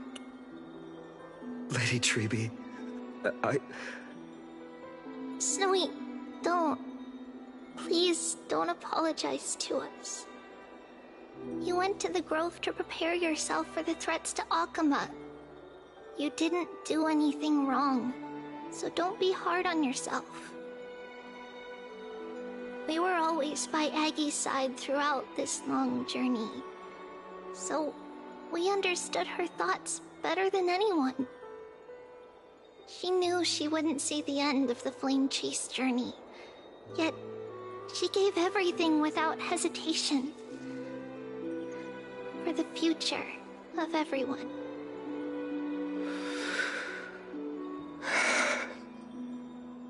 I know what Aglaya expected of me. Right now, the last thing Akama needs is a leader.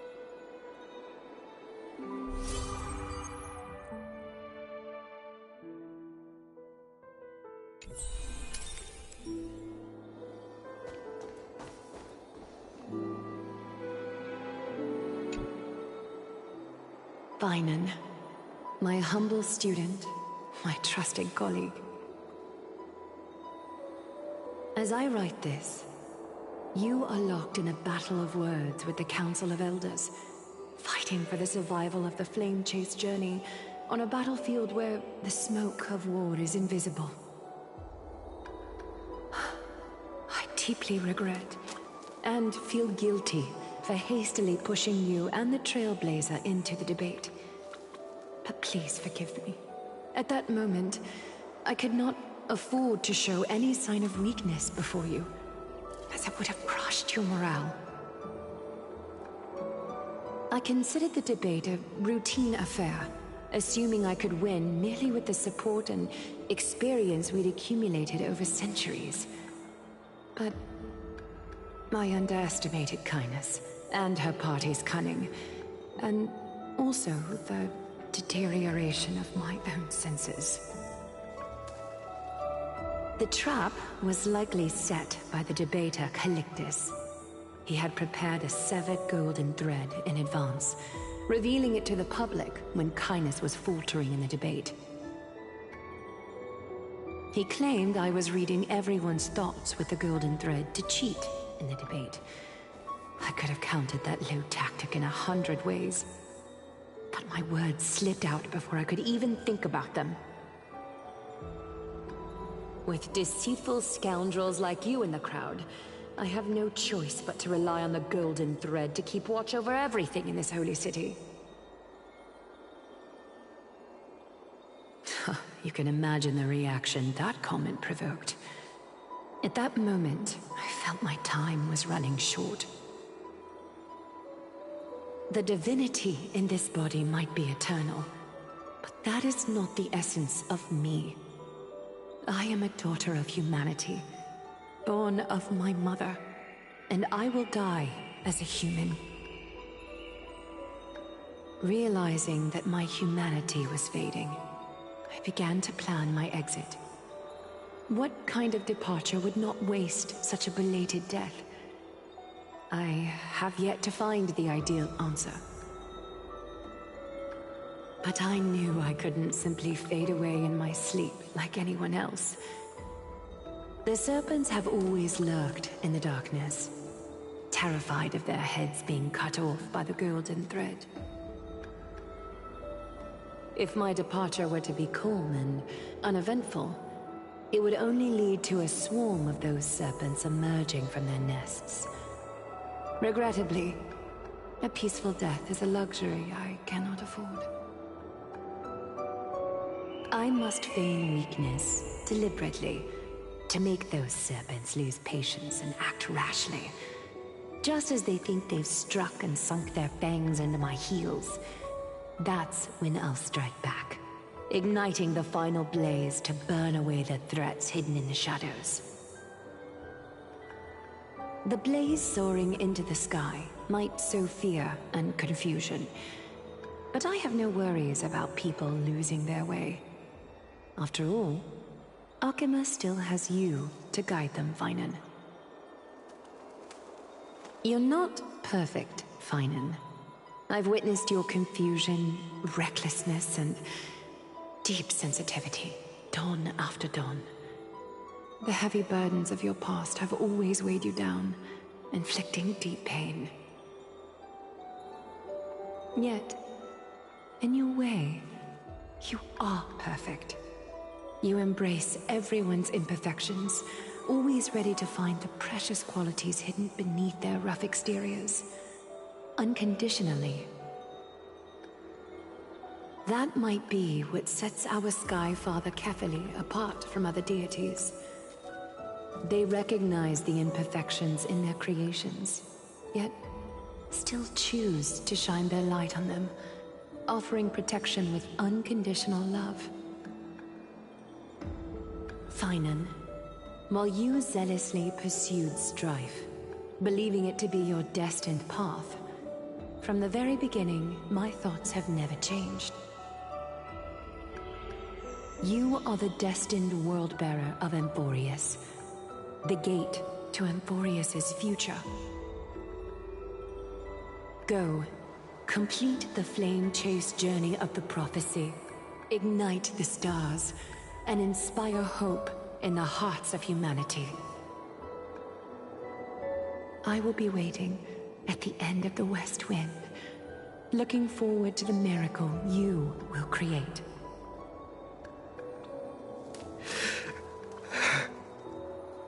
Aglaya, how could I possibly be worthy of the burning torch you've passed into my hands?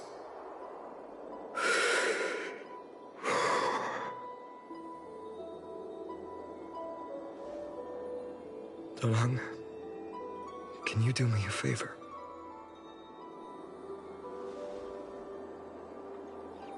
Please deliver a message to Lord Krateros. Have him gather the Holy City guards and the Kremnoans to spread the word from door to door. At the lucid hour tomorrow, Finan will speak at the Marmorial Palace. Urge everyone who has concerns about the Holy City's future and the Flame Chase journey to attend this gathering. Tell them Aglaya has left Amphorius the seeds of hope. Thank you. It's been a harrowing day for everyone. Please make sure to rest well and collect your thoughts. I need to prepare.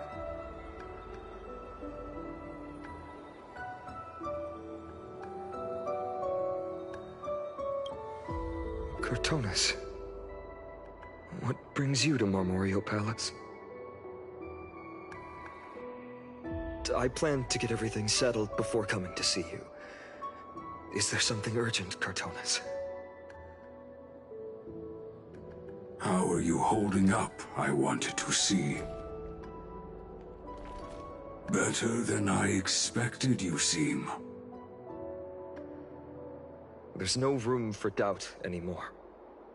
It's time to take action and show everyone that the leadership of the Chrysos heirs is still strong. Right, your assessment is... Now, here, take this.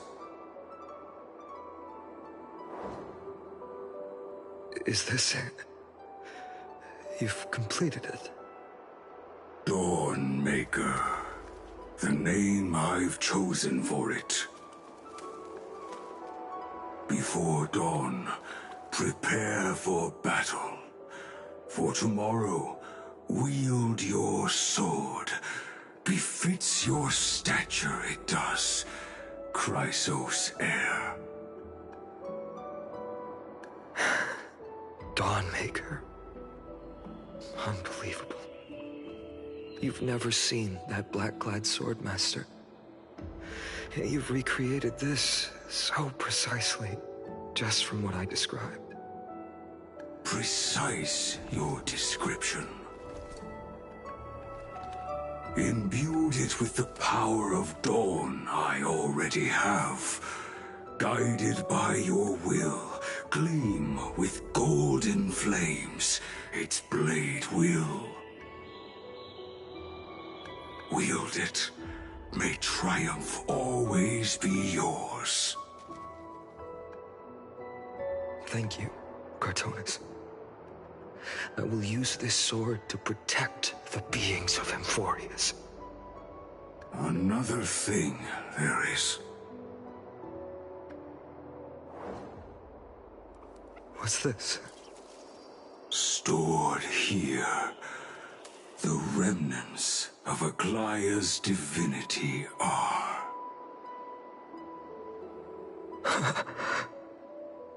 This was her commission. Her death she had long foreseen. Can she still hear us? It's difficult to confirm. About divinity, we know very little. In this way, she wanted to be with you. Always. I understand. Let me keep it. With this, I'll have another constant companion by my side. May this world never have need for a deliverer. Someone told me long ago. But when the world dashed her hopes and fell into disarray, if she could see me now, leading from the front, rallying people against their destiny, she would surely smile.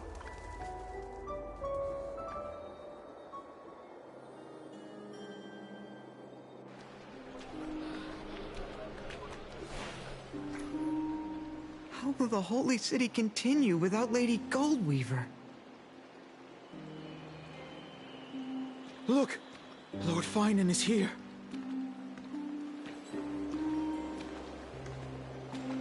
Will he step up to lead Akama?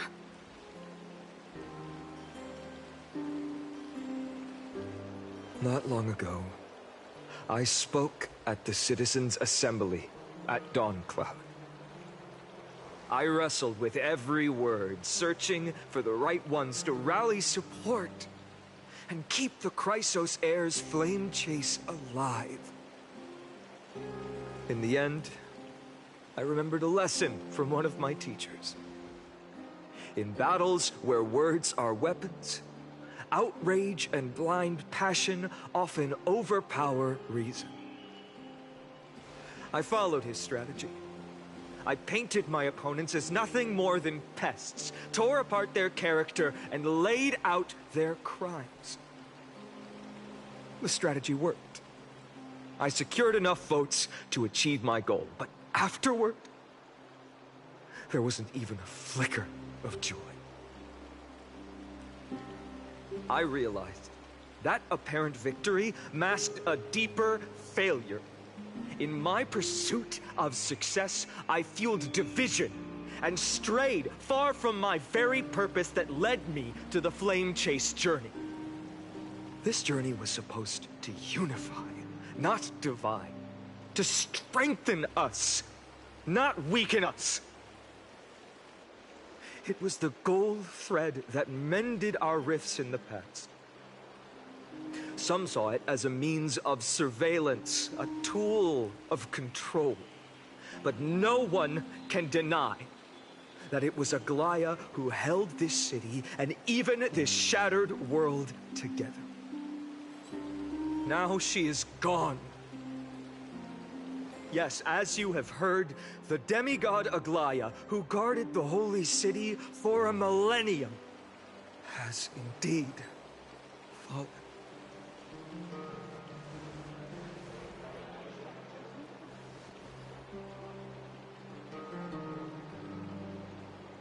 Who murdered Lady Goldweaver?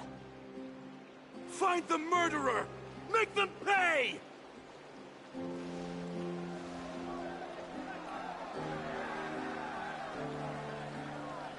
I felt the same as all of you initially.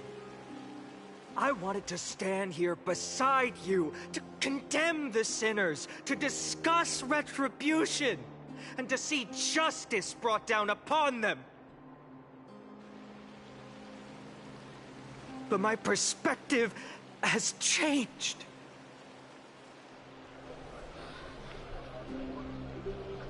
The golden threads that once bound this city have unraveled. Yet no one is celebrating their freedom from control. In the empty markets and bath chambers, one feeling lingers. Unease. Deep down, we all know the last safeguard against the harm we may do to each other is gone. No divine power will protect us from the malice in our hearts. From now on, only the moral code we choose to uphold for ourselves will stand between us and the abyss. Fainan has a way with words.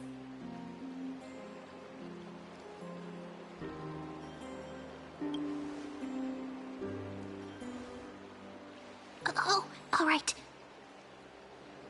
The flame-chased journey is nearing its end. With only one Titan left for the Chrysos heirs to conquer. Aquila! Before I rise to the skies, I challenge you. Cast out the shadows and malice within your hearts. Let your spirit shine brighter than the sky itself.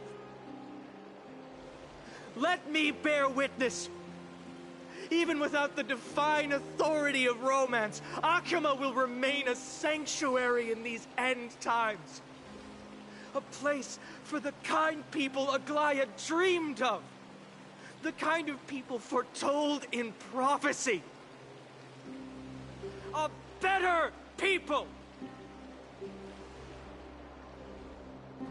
Better people! Better people! Better people! Better people! Better people! Better people! I appreciate your willingness to accept the challenge. You have reminded me that Aglaya left me perhaps the simplest duty in the world. To bear the burden of creation, I need only to give one thing. It's a gift she once gave me without hesitation, and now I share it with each of you. Unshakable faith. There's still a long way to go before Amphorius is reborn. But we will not forget the past as we move forward. For the memories of Amphorius will always benefit future generations. Allow me this moment. I want to borrow a few minutes of your time to commemorate a demigod who protected the holy city for a millennium. She was Akuma's dressmaker, the leader of the Chrysos heirs, the Gold Weaver, Aglaya, and her greatest feat was being a selfless person.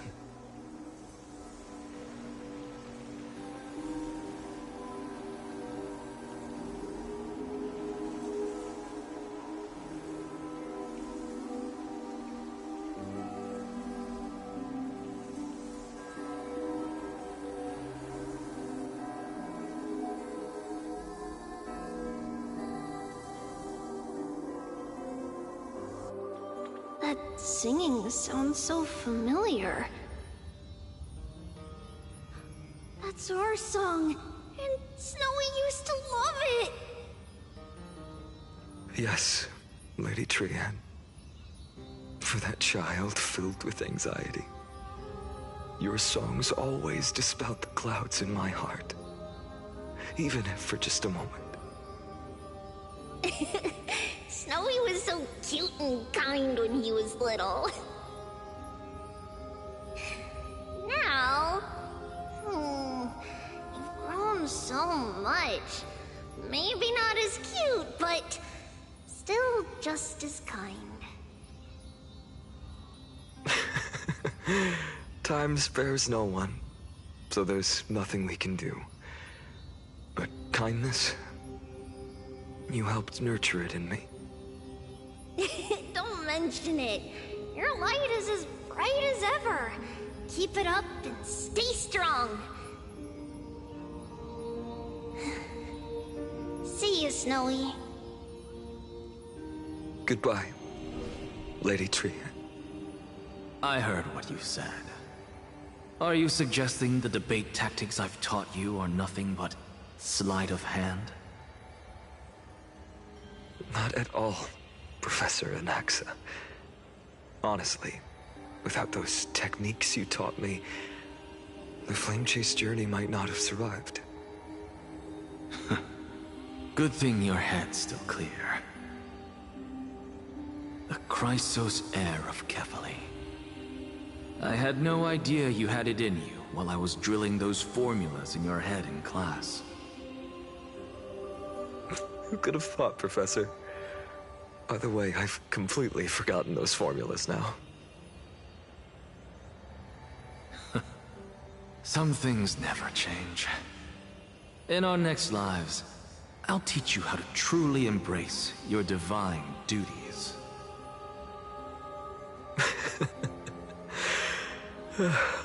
I'll be waiting. Goodbye, Professor Anaxa. Miss Castros? Aren't you going to say something? Lord Finan, you have always been so approachable. Ever since we first met, you've seen me as a friend. It was the first time I understood what everyday friendship was like. But that's dangerous. Dangerous? Laughing and chatting with you, I sometimes forget who I am. And for someone with my kind of power, that's a real hazard. I hadn't thought of it that way. Sorry, I forgot to consider your perspective. Please, no apologies. Despite everything, thinking back on the times we spent together makes me really happy. I feel the same.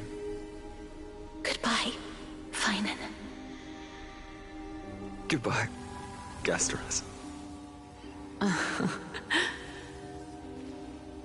Aglaya. Remember, Finan, after completing the Flame Chase, leave the decision to initiate the Miracle of Genesis to the Amphorians. The Chrysos heirs are the executors of the prophecy, yet they, the people, are the true masters of this world. Rest assured, I always keep your teachings in mind. The difference between a presumptuous hero and a tyrant is a fine line. Well said. You've got a good memory. It's late. Anything else you'd like to add? Anything else? Even in your imagination, I'm not one to show my vulnerable side. No worries.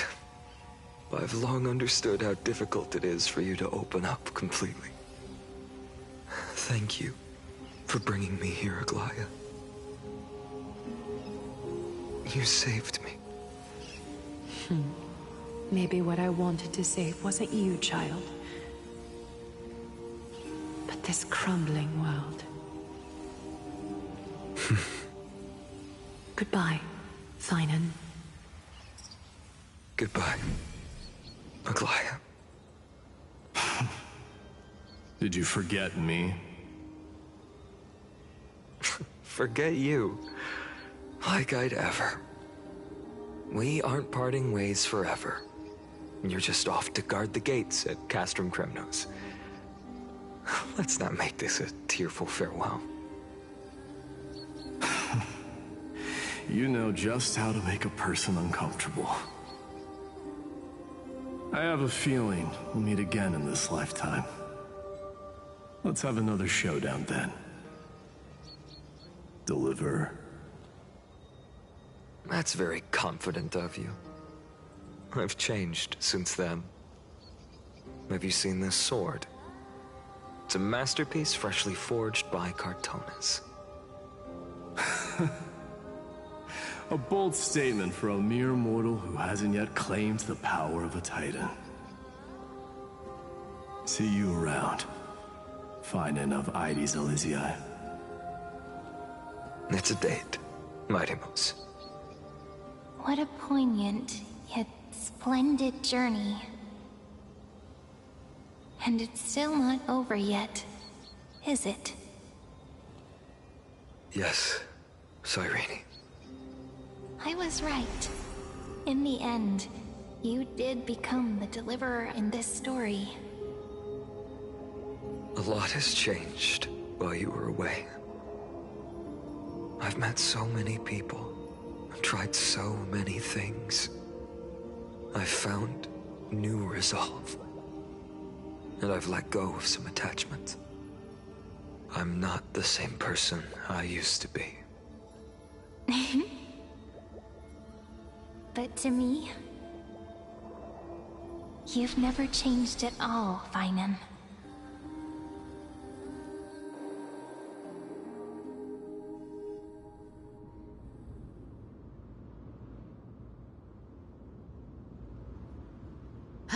Dawn Cloud. This place holds so many different kinds of memories. I remember you could see the Gold Weaver sign from here, all the way down the mountain. But my eyes aren't what they used to be 1,000 years ago.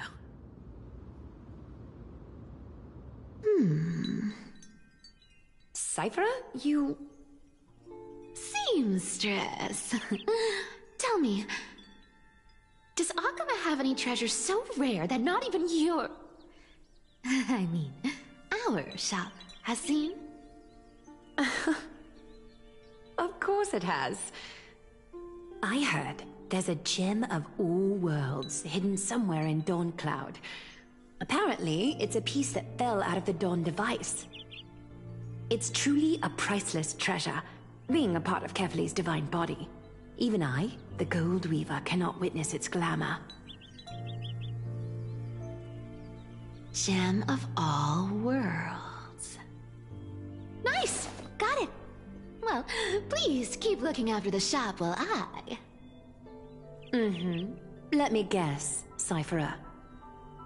You're probably already plotting to sneak into Dawn Cloud to steal that gem, aren't you?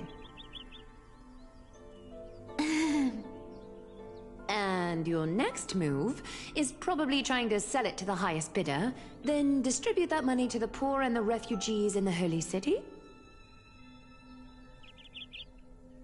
Look, seamstress. Are you sure you aren't peeking into my head with your golden threads? You might be skilled at covering up lies, but your compassion is all over your face, plain as day. Don't lie to yourself.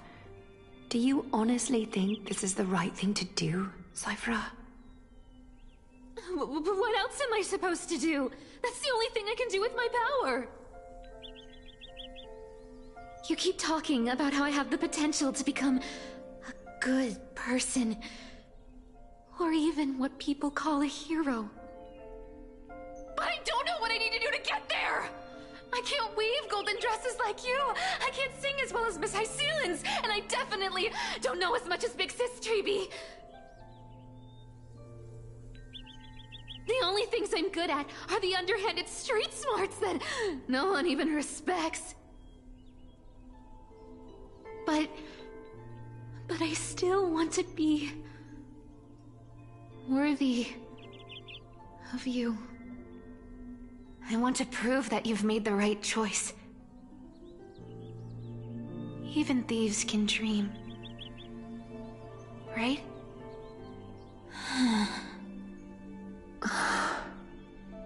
I know, Cypher. I know. You are justified in your anger. Destiny is never fair. And your path is doomed to be even worse than everyone else's. You are fated to walk in the dark and bear the world's misunderstanding in this journey. But you have to believe that everyone in this world is unique in their own way. I am convinced that you're the only one who can bear the authority of trickery, even if you have to contend with the legendary 300 master thieves of Dolos. Aglaya. I just want everyone to believe that the world is beautiful, and that everyone is simple and kind. If only I could get everyone to believe that. Would that lie become reality? If enough people believed in it, even though it's a lie. Lies will always be lies, Cyphera. But sometimes they can be more noble than the truth. Huh. Are you really planning to just stand there forever? Honestly, sneaking around doesn't suit you, Deliverer.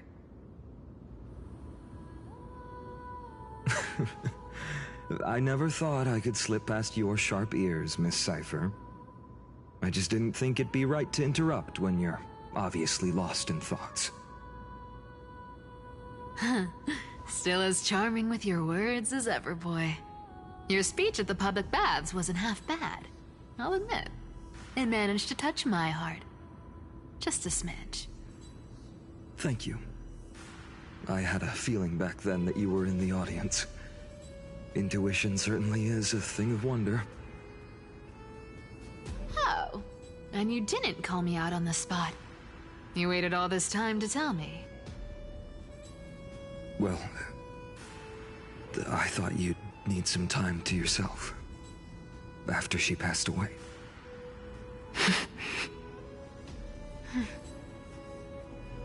None of your business.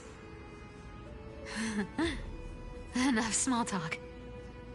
Tell me, what kind of trouble did you run into that you need me, the super old-timer, to step in?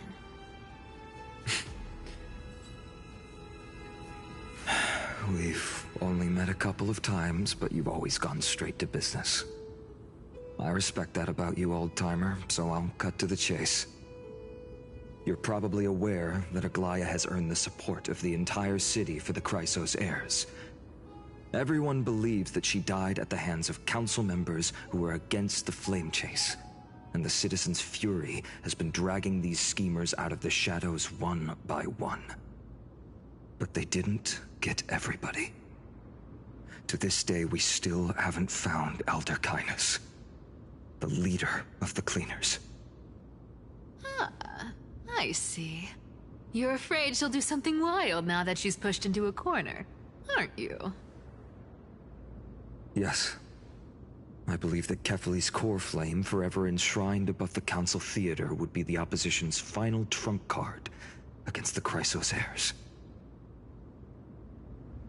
We're setting out to campaign against Aquila in a few days. With the Chrysos heirs gone, it'll be their best chance to strike. You think those desperate dogs will try to snatch the core flame while you're gone? So, you want me to give them a nice long walk while you're away, right? You sure saw right through me, Miss Cypher. I know exactly what you can do. Godlike speed, perfect disguises, untraceable movement, and that most enigmatic authority of trickery. I have only one request. Please, use whatever tricks you need to protect Kefali's core flame. Even if you have to deceive the rest of the Chrysos heirs as well. Uh-huh. Hey, Deliverer. Do you honestly think that there's no way I'll turn you down? Do you even have any plan Bs if I decide to nope out on this? As the demigod of trickery, there are no other trump cards in the world that can outrank you. I'm sure you know the answer to your own question, Miss Cipher. What confidence. You talk as if you have everything in the palm of your hand. Huh. So you did learn a thing or two from her. I'll give you that. Then let me tell you something you don't know. The Flame Reaver. They've been watching Akama closely. You mean... Bet you didn't expect that, huh? I've been tracking them all this time. And this is my conclusion. That lunatic may have lost their mind, but they're no fool. Why do you think they haven't made a move on Akama yet? Professor Anaxa once analyzed this.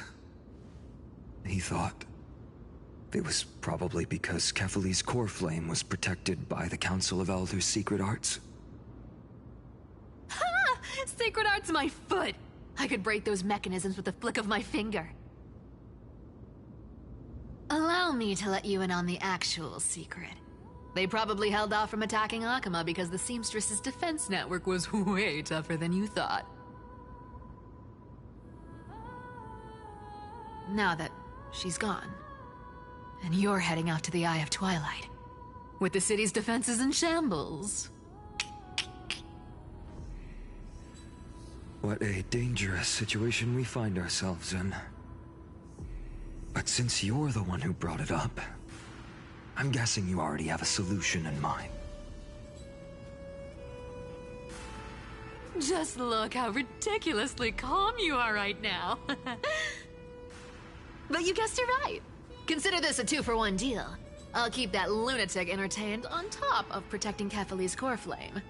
You owe a big favor after this. You have my deepest gratitude. That Flame Reaver's power is truly unfathomable. Please be careful. Don't forget, Deliverer. There's a fundamental truth in this world. Cyphera will always get the last laugh. No need to worry about a demigod. I'll do my job. So you need to make sure you don't die before you pay me.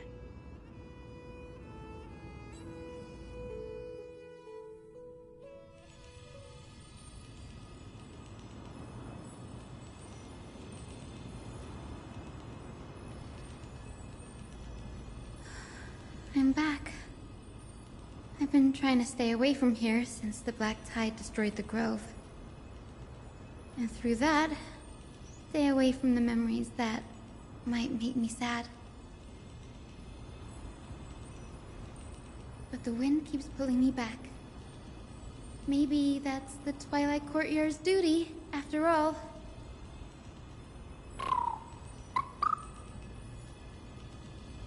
I know, little Ika.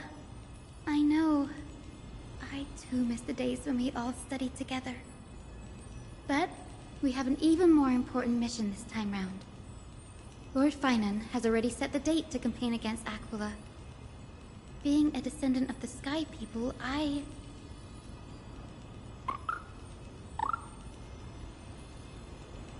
You're right. At least I can still afford to get lost in thought once in a while.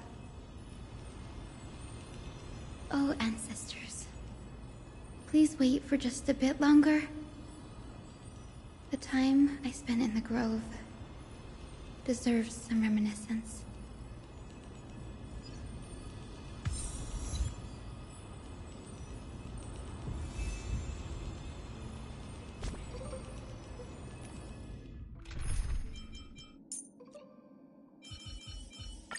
Lady Treby?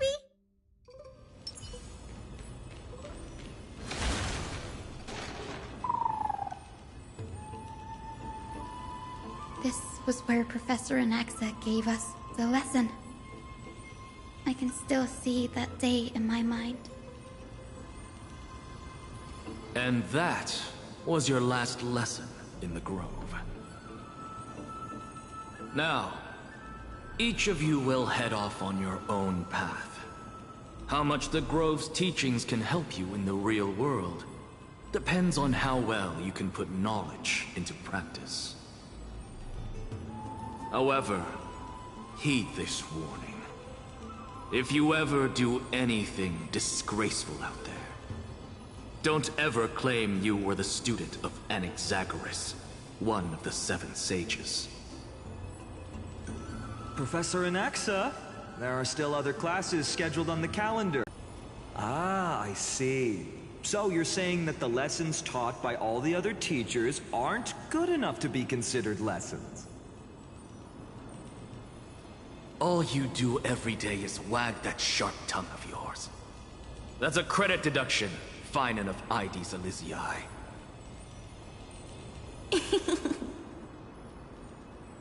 I have nothing left to say. Next. Please wait, Professor. According to the Grove's protocols for a cohort's final class, the lecturer should take some time in that lesson to discuss the students' post-graduation aspirations with them and guide them toward a solid path. Surely you can't skip such a crucial step, Professor.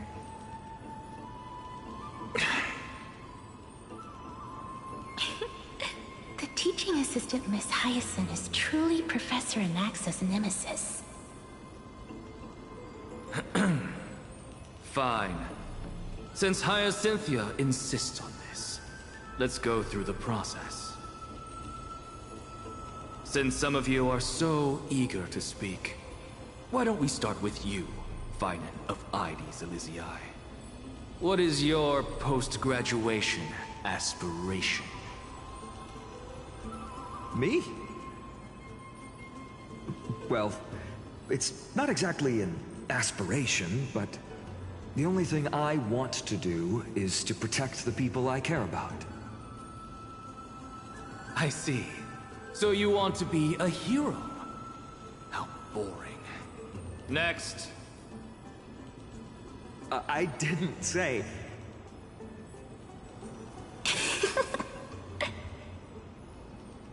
Castoris, you've been giggling for quite some time. How about you go next? Perhaps my answer is a bit vague and meaningless, Professor Anaxagoras, but... I hope the world can be freed from the agony of death, so that every living being may find calming peace. How naive. So naive that it makes me want to weep for your fairy tale. See, this is why I don't want to follow those outdated protocols. All I get are boring answers. Since you suggested this whole process, why don't you wrap this up, Hyacinthia? Share your aspiration with everyone, and let's see if yours stands out. So it's finally my turn. Good thing I came prepared. My aspiration is nothing less than completing the final blank page at the end of the hero's epic. Blank page? An interesting description. Do explain, Assistant. I've read all of Amphorius's heroic epics while studying at the Grove, and a common thread came to my attention. Almost every epic ends with a description of the hero's achievements. But few mention how the everyday people of that time lived. No one recorded the struggles and suffering the commoners endured. So you're saying that, instead of legendary heroes, you're more focused on commoners living on the peripheries of historical records. Perhaps I'm influenced by my background. My ancestor, Seliosi the Day Thunder Knight, raised her spear against the sky and ushered in the flame-chasing era that continues to this day. Her story is told to every child descended from the Skyfolk. We have no doubts about Seliosi's greatness, yet her towering figure overshadowed every record from that entire era. What about the Day Thunder Knight's family? allies and friends? What about the survivors and those who died in the great battles? Whenever I think about their stories by the campfire, I realize the details of those legends have been long lost. And only Celiosi's name remains. Her brilliance had become as blinding as Aquila's, lording over everything on the ground. That's why I'm glad that my era does not lack heroes. All my ancestors had was a sad past. But I have a future I want to protect. Instead of becoming a hero and ushering in a golden deluge to baptize the world anew, I want to stay in the backline and save all the ordinary humans from drowning in the rising waves. I wish not to return to the sky, but to walk among the masses on Earth. I believe it's the only way for the saga of creation. To include a footnote for the everyday people in its blank page.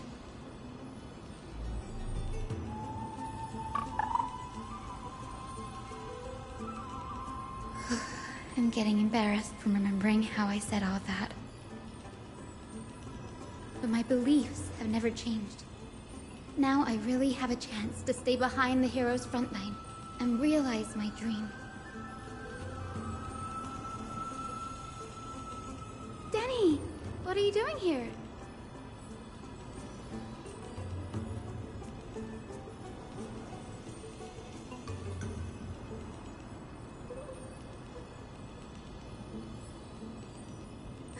You guessed it.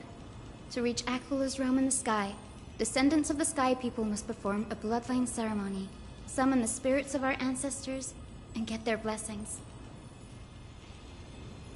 That's the only way for creatures on Earth to forge the rainbow bridge to the sky.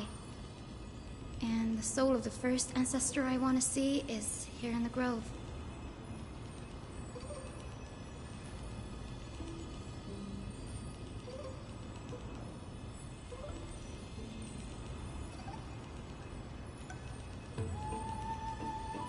Don't worry. I have little Ika with me. You will protect me, won't you?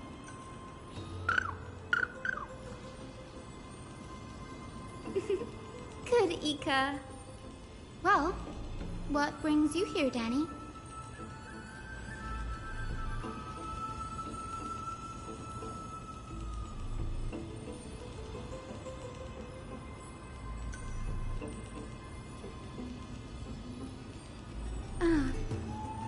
Right. If all goes as planned, you and Gray will be able to go home after this mission, won't you?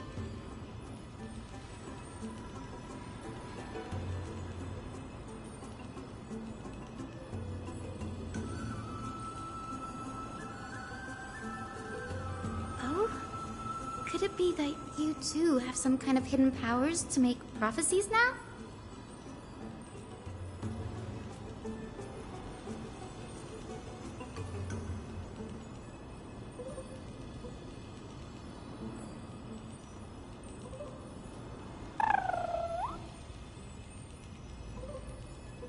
Nope, I didn't understand that either, little Ika.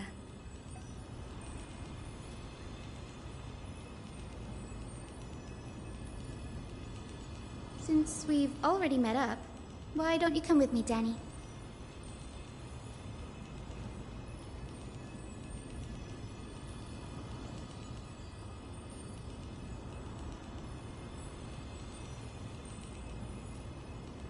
That's the dependable express guard for you. So, shall we get going?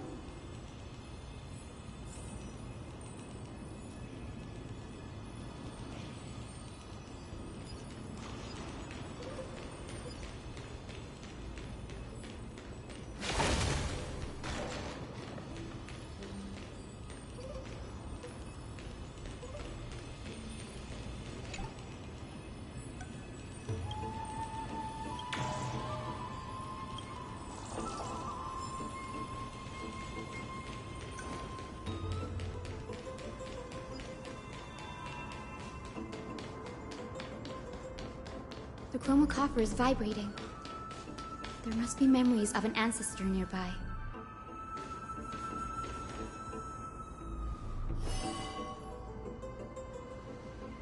This is the divine object of the Sky People, the chroma coffer.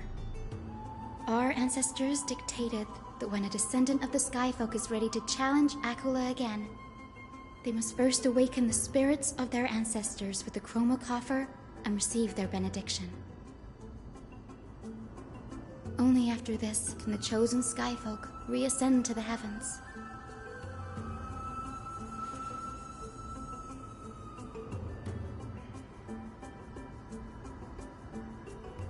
Very prudent, wouldn't you say? The soul of an ancestor slumbers here. Now, I will awaken them.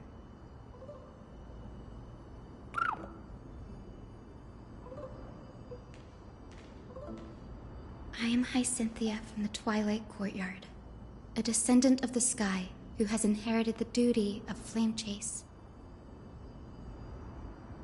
The time has come to fulfill our clan's destiny. I will join the heroes of the prophecy to return to the sky and retrieve the core flame. Ancestor, please bestow upon me your generous blessing.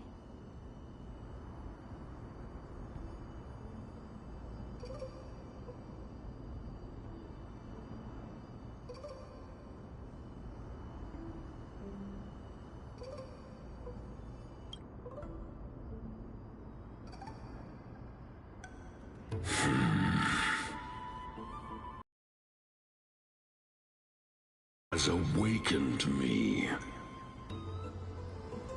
It's I, Hyacinthia, a descendant of the Sky People. I apologize for interrupting your slumber. You are Lord Crispus, aren't you? I've read your story in our family tree. You were a righteous judge who vindicated many who were wrongfully accused. I never imagined someone in this era would still remember my name. So, our bloodline and duty have continued to this distant age. Indeed, it has. I have awakened you in the hope of receiving your blessing. For the flame chase journey is nearing its perfect conclusion, and retrieving the core flame of Aquila is the final challenge the heroes will face. Perfect conclusion. Hyacinthia, you look very young, and you do not have the bearings of a warrior who can contend with a Titan. How can you convince me that this blessing will not turn into a curse, leading a child like you to your demise? 1,000 years ago, Seliosi, who conquered the skies, left behind legends and a will, entrusting the mission to return the Sky Titan's core flame to her descendants, to people like you and me. Though I'm not a warrior, I will not turn away from the mission that has flowed through our blood for 1,000 years.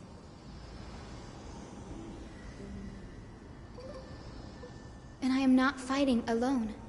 I have the strongest and most tenacious companions in the world. Amphorius is in an era brimming with heroes. The burden of retrieving Aquila's core flame no longer rests solely on the shoulders of the chosen Skyfolk.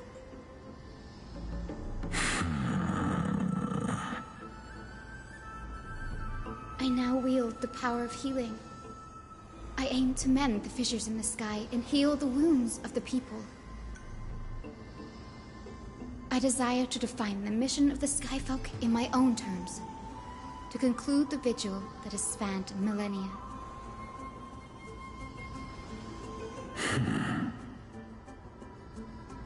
I I sense resilience in your words. Not an outward resilience, but something deeper within. Receive my blessings, young Hyacinthia. May you gain wings to return to the sky via the bridge of rainbows.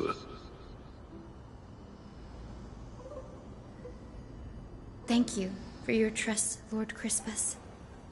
We won't let you down.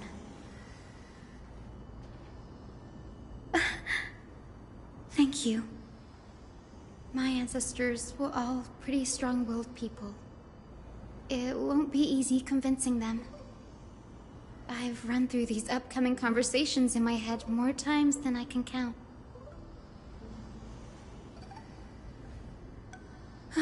Now, the next ancestor on the list. Her spirit is said to rest in the vortex of Genesis. A pity that the ceremony has to be performed in strict order. Shall we head back to Akama together, Danny?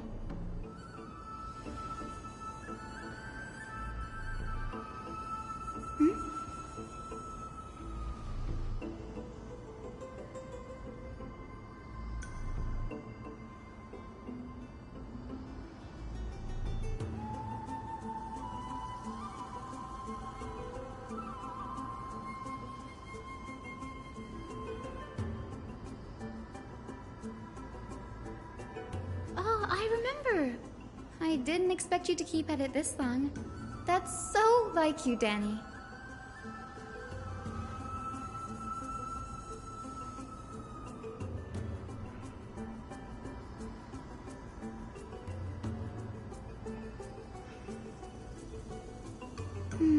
That makes sense. Bagusa was always described as a fickle titan in the myths. Since you're offering, then let me put your skills to the test, Danny.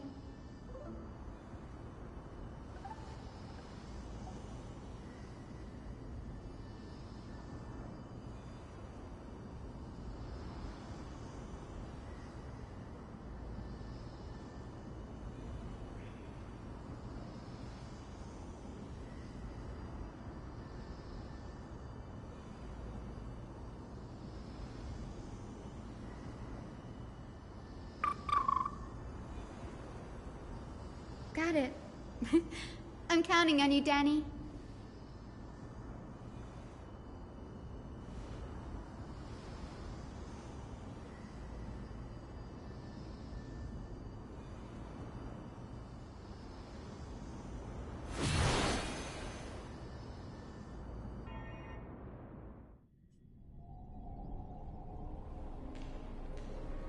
The vortex of Genesis. Unbelievable. Danny is full of surprises.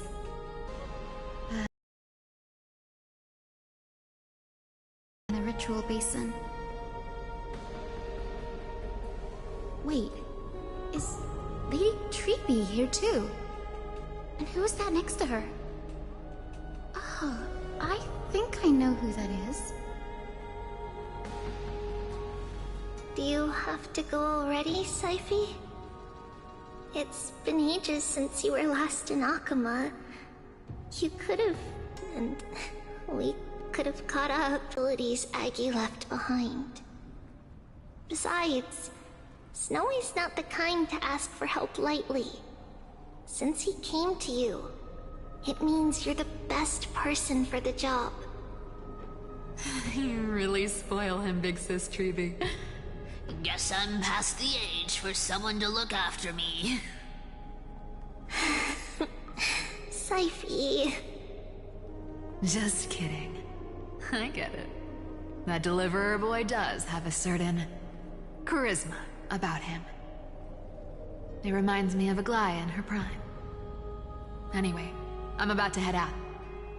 Oh, Big Sis Treeby, before I go, got a little gift for you. Well, didn't expect you to be so thoughtful. What's in it? That's a part of the game, too. If you want to see the full picture of what's inside, you'll have to wait until nightfall. A gift with a mysterious twist? Seriously? Huh? Looks like we have company.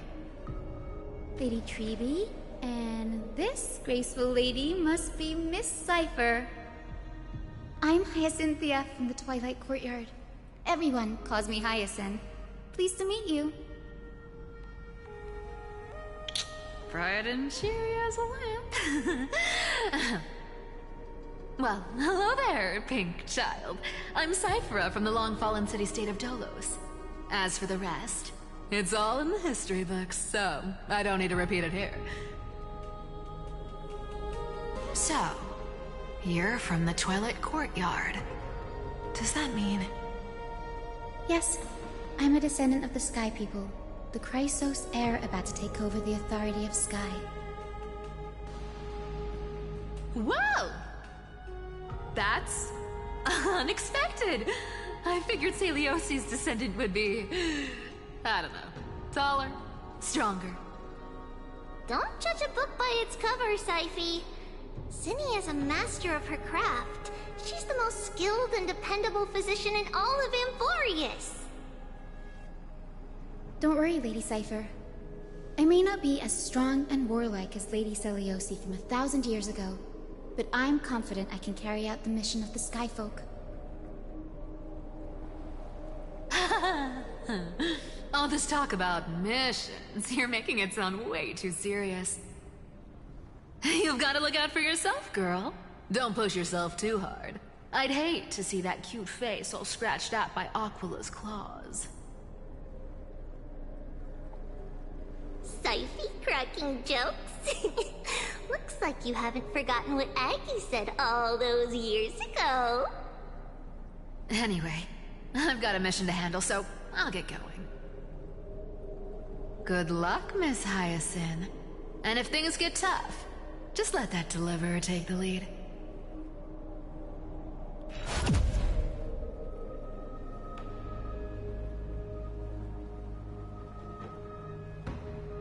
Miss Cypher is in such a hurry. Don't worry, she's always been like that. It's good to have her back in Akama lending a hand. Oh, well, enough about her for now. You're here because of your mission, aren't you, Cinny? It's the perfect opportunity for me to go and tuck Syphe's gift away somewhere safe. The Vortex of Genesis is all yours.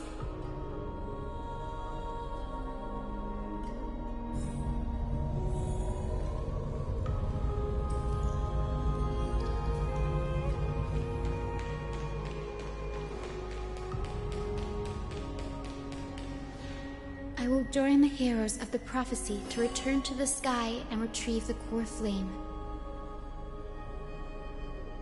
Ancestor, please bestow upon me your generous blessing.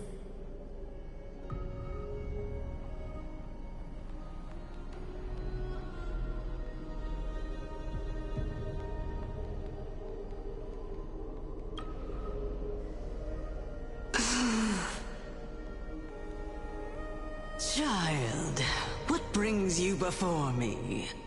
Could it be you're a descendant of the Sky People? Yes, I am Hyacinthia of the Twilight Courtyard, the successor of the Sky People's Flame Chase duty. You must be Gem Electra. Legend has it that during the Chrysos War, you led our people to ally with Akama and held back the Kremnoan forces. It was your victory that earned the Sky People a place in the Holy City. Hyacinthia, you seem well versed in our clan's history. And this is the Vortex of Genesis? It is. Look, 10 stars have already been lit. The Chrysos heir's flame-chased journey is nearing its end. Are those the core flames of Fagusa and Giorios? Does that mean Hyceelans and the Mountain Dwellers successfully carried out their duty? As fellow pillars of Amphorius, who would have thought that Sky's duty could only be fulfilled after 1,000 years? It's because Sky shelters all beneath it. If it were to shatter, the world would fall apart with it. That's why Lady Aglaia made the core flame of Aquila the final step in our campaign. Aglaia? Is she still on the flame chase journey after 1,000 years? Unfortunately, she has recently left us. But you're right. She was indeed still guiding the... And lasted for so long. Answer me, Hyacinthia. Since you recognize me, you must have also read my writings, no? Every record regarding my lineage is etched in my memory, including your words. In that case, you're probably aware of the prophecy I sought from a certain Trebios. Yes. At the end of the Rainbow Bridge, the Sky Folk will mend dusk and dawn. But unfortunately, no ancestor has ever been able to truly decipher its meaning. I see. Yet, Trebios' prophecies never fail. Perhaps you'll be the one to witness its fulfillment, child. May the prophecy lead you to a gentle fate. Thank you, Lady Ektra. Whatever fate the prophecy holds, I'll face it head-on. It's only by giving everything we have that we can truly accept any outcome with a smile. Won't you agree? I like you, child. I wish this conversation could go on a little longer. Take my blessing, Hyacinthia. When I first saw you, I indeed had my doubts. But your resolve has touched me. If Sky's divinity is fated to pass on, I hope it incorporates your optimism and kindness. Your blessing is a treasure beyond measure, General. Rest well. I'll make sure your gift is put to its best use.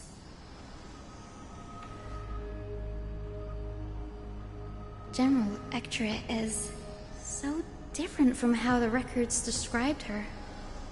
She's quite a gentle person. All right, time to head back to the grove. I shouldn't keep Danny and little Ika waiting.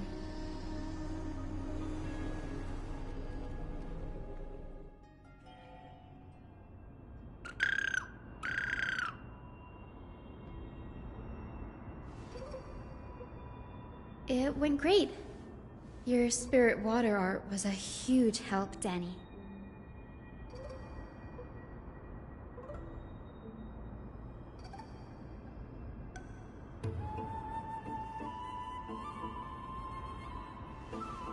What's wrong, Danny?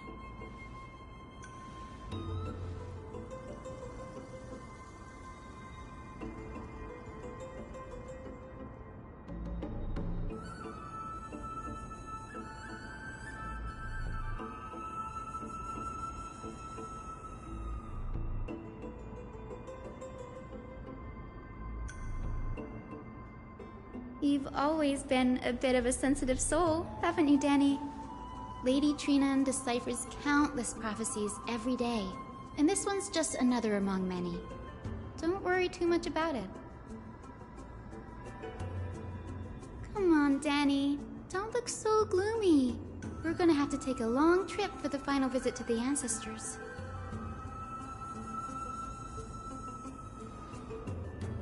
Our final stop is Lord Mighty's home, Castrum Kremnos.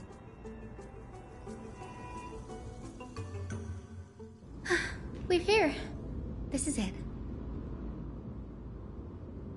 Lord Mighty has been fighting the Black Tide here, alone day after day. I'm worried about him.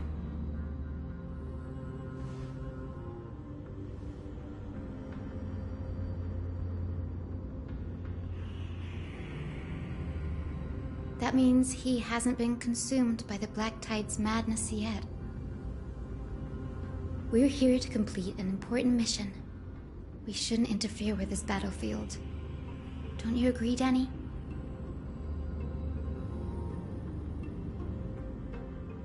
There.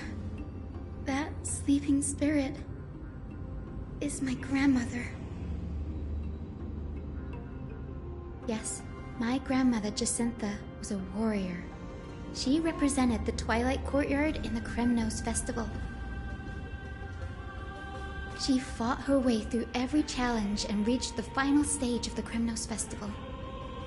She was just one step away from securing a peace treaty for the Skyfolk, but was ultimately defeated by the champion warrior of that time. I've never looked too deeply into the details of such ritualistic violence. The scroll simply described it as a glorious duel. But behind the glorious duel was a tragic end. Not long after the festival, my grandmother's injuries worsened, and she passed away far from home. This prophecy tablet was left here by the Kremnoans to honor her final wish. Her death marked the final collapse of the Twilight Courtyard, already fragile under the shadow of war.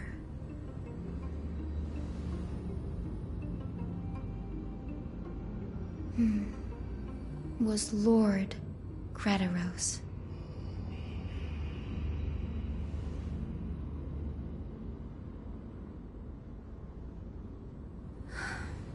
Seeing him lying there, gravely wounded, bleeding out, I can't put what I felt at that moment into words. But when I heard Lord Kratos took that fatal blow to protect Lady Trianne, all those tangled feelings faded away. To quote Lord Finan, Kratos must have done that to become a better man.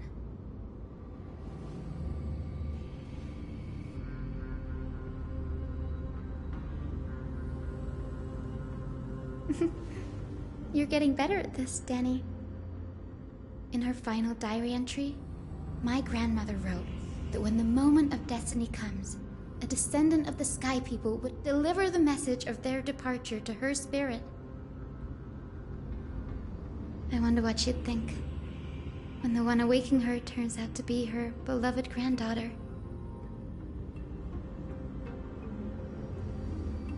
I will join the heroes of the prophecy to return to the sky and retrieve the core flame. Ancestor, please bestow upon me your generous blessing.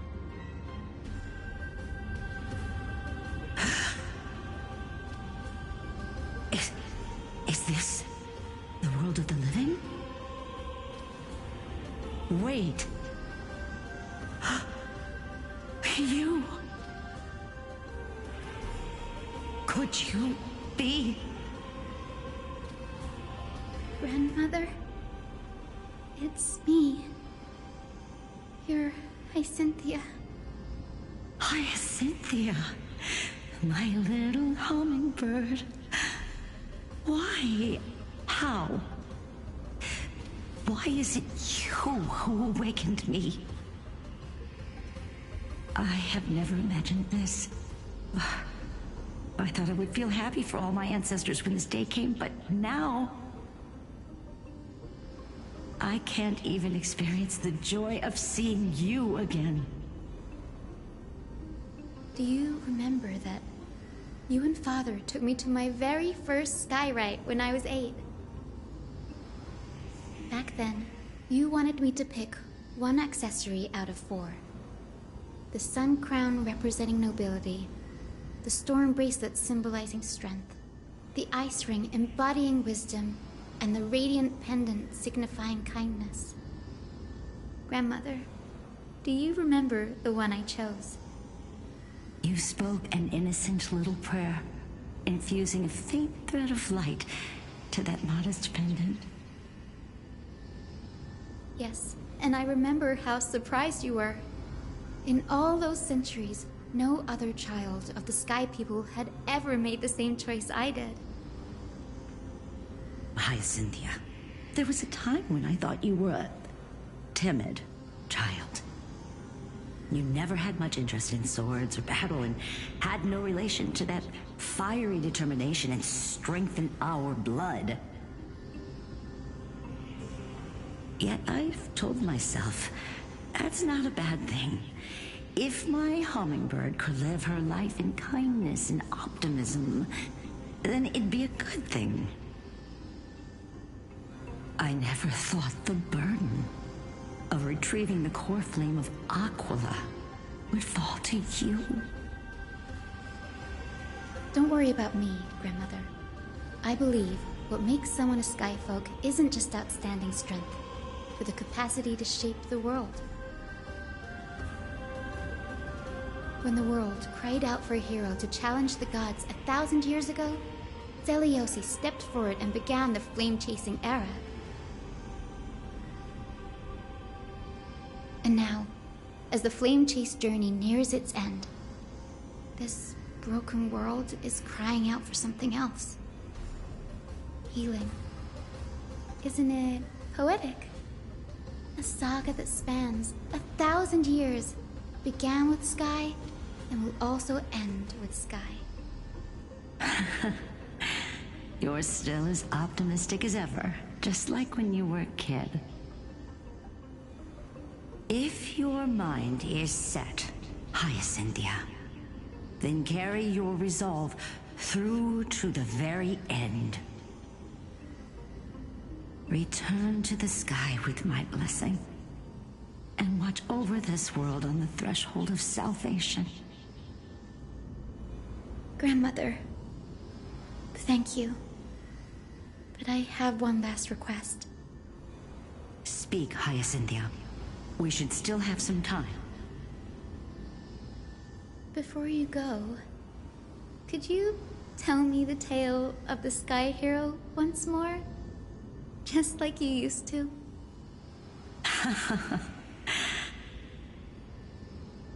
Then listen closely, my dearest hummingbird. After all, this will be the last time. For millennia, the Titans waged relentless wars, leaving the world scarred and ravaged. A century of the Chrysos War plunged the nations into chaos and decay. Until a spear, fueled by mortal rage, pierced through the smoke and flames that buried the prophecy of deliverance. Aquila, the celestial shaper, the 100-eyed divine bird crowned with the blazing sun and wielding thunder.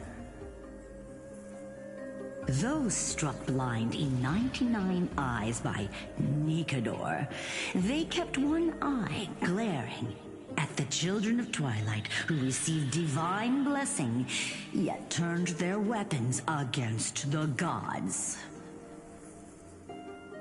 The Chrysos heir of the sky, Seliosi, the Day Thunder Knight, ascended the forbidden lands of the Eye of Twilight at dusk, clad in wings. To her left was the lion-headed Solibus the Sunlit Wings, whose roars breathed divine flames and scorched the world. To her right was the horse-bodied Lunibus, the Moonlit Plume, whose graceful steps trampled the stars in the heavens. The one warrior and her two beasts challenged the ruler of the sky, determined to seize the divine core flame through plunder. The Titan's every roar summoned lightning bolts, and their every movement stirred cyclones. The wounded Titan's blood poured down like boiling rain upon the world and converged into scalding torrents. In the final moments of battle, the sunlit wings set the Titan's wings aflame, while the moonlit plume sealed the divine body. The battered hero of the sky, with her wings broken and her body covered in wounds, struggled to lift her spear and pierced the last monstrous eye. The Titan's divine body crashed to the ground, and with it, the sky tore apart like fabric, about to fall with its god. The fear and pleas of mortals urged the hero of the sky to rise again. Celiosi, the Day Thunder Knight, the first of the Chrysos heirs to slay a god in this world, charged into the crumbling body of Aquila with her two fearless winged companions. She merged with the Titan, holding up the sky once more, only to leave behind a powerful message for the world. My descendants will be blessed and cross the Rainbow Bridge back to the sky. At the end of the prophecy of Genesis, they will reclaim the core flame from my hands.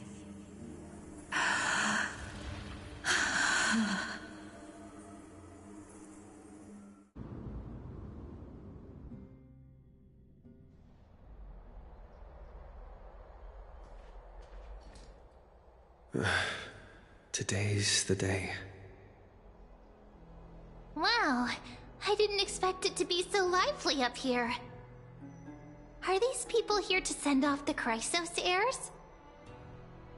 There's Finan. Let's go talk to him.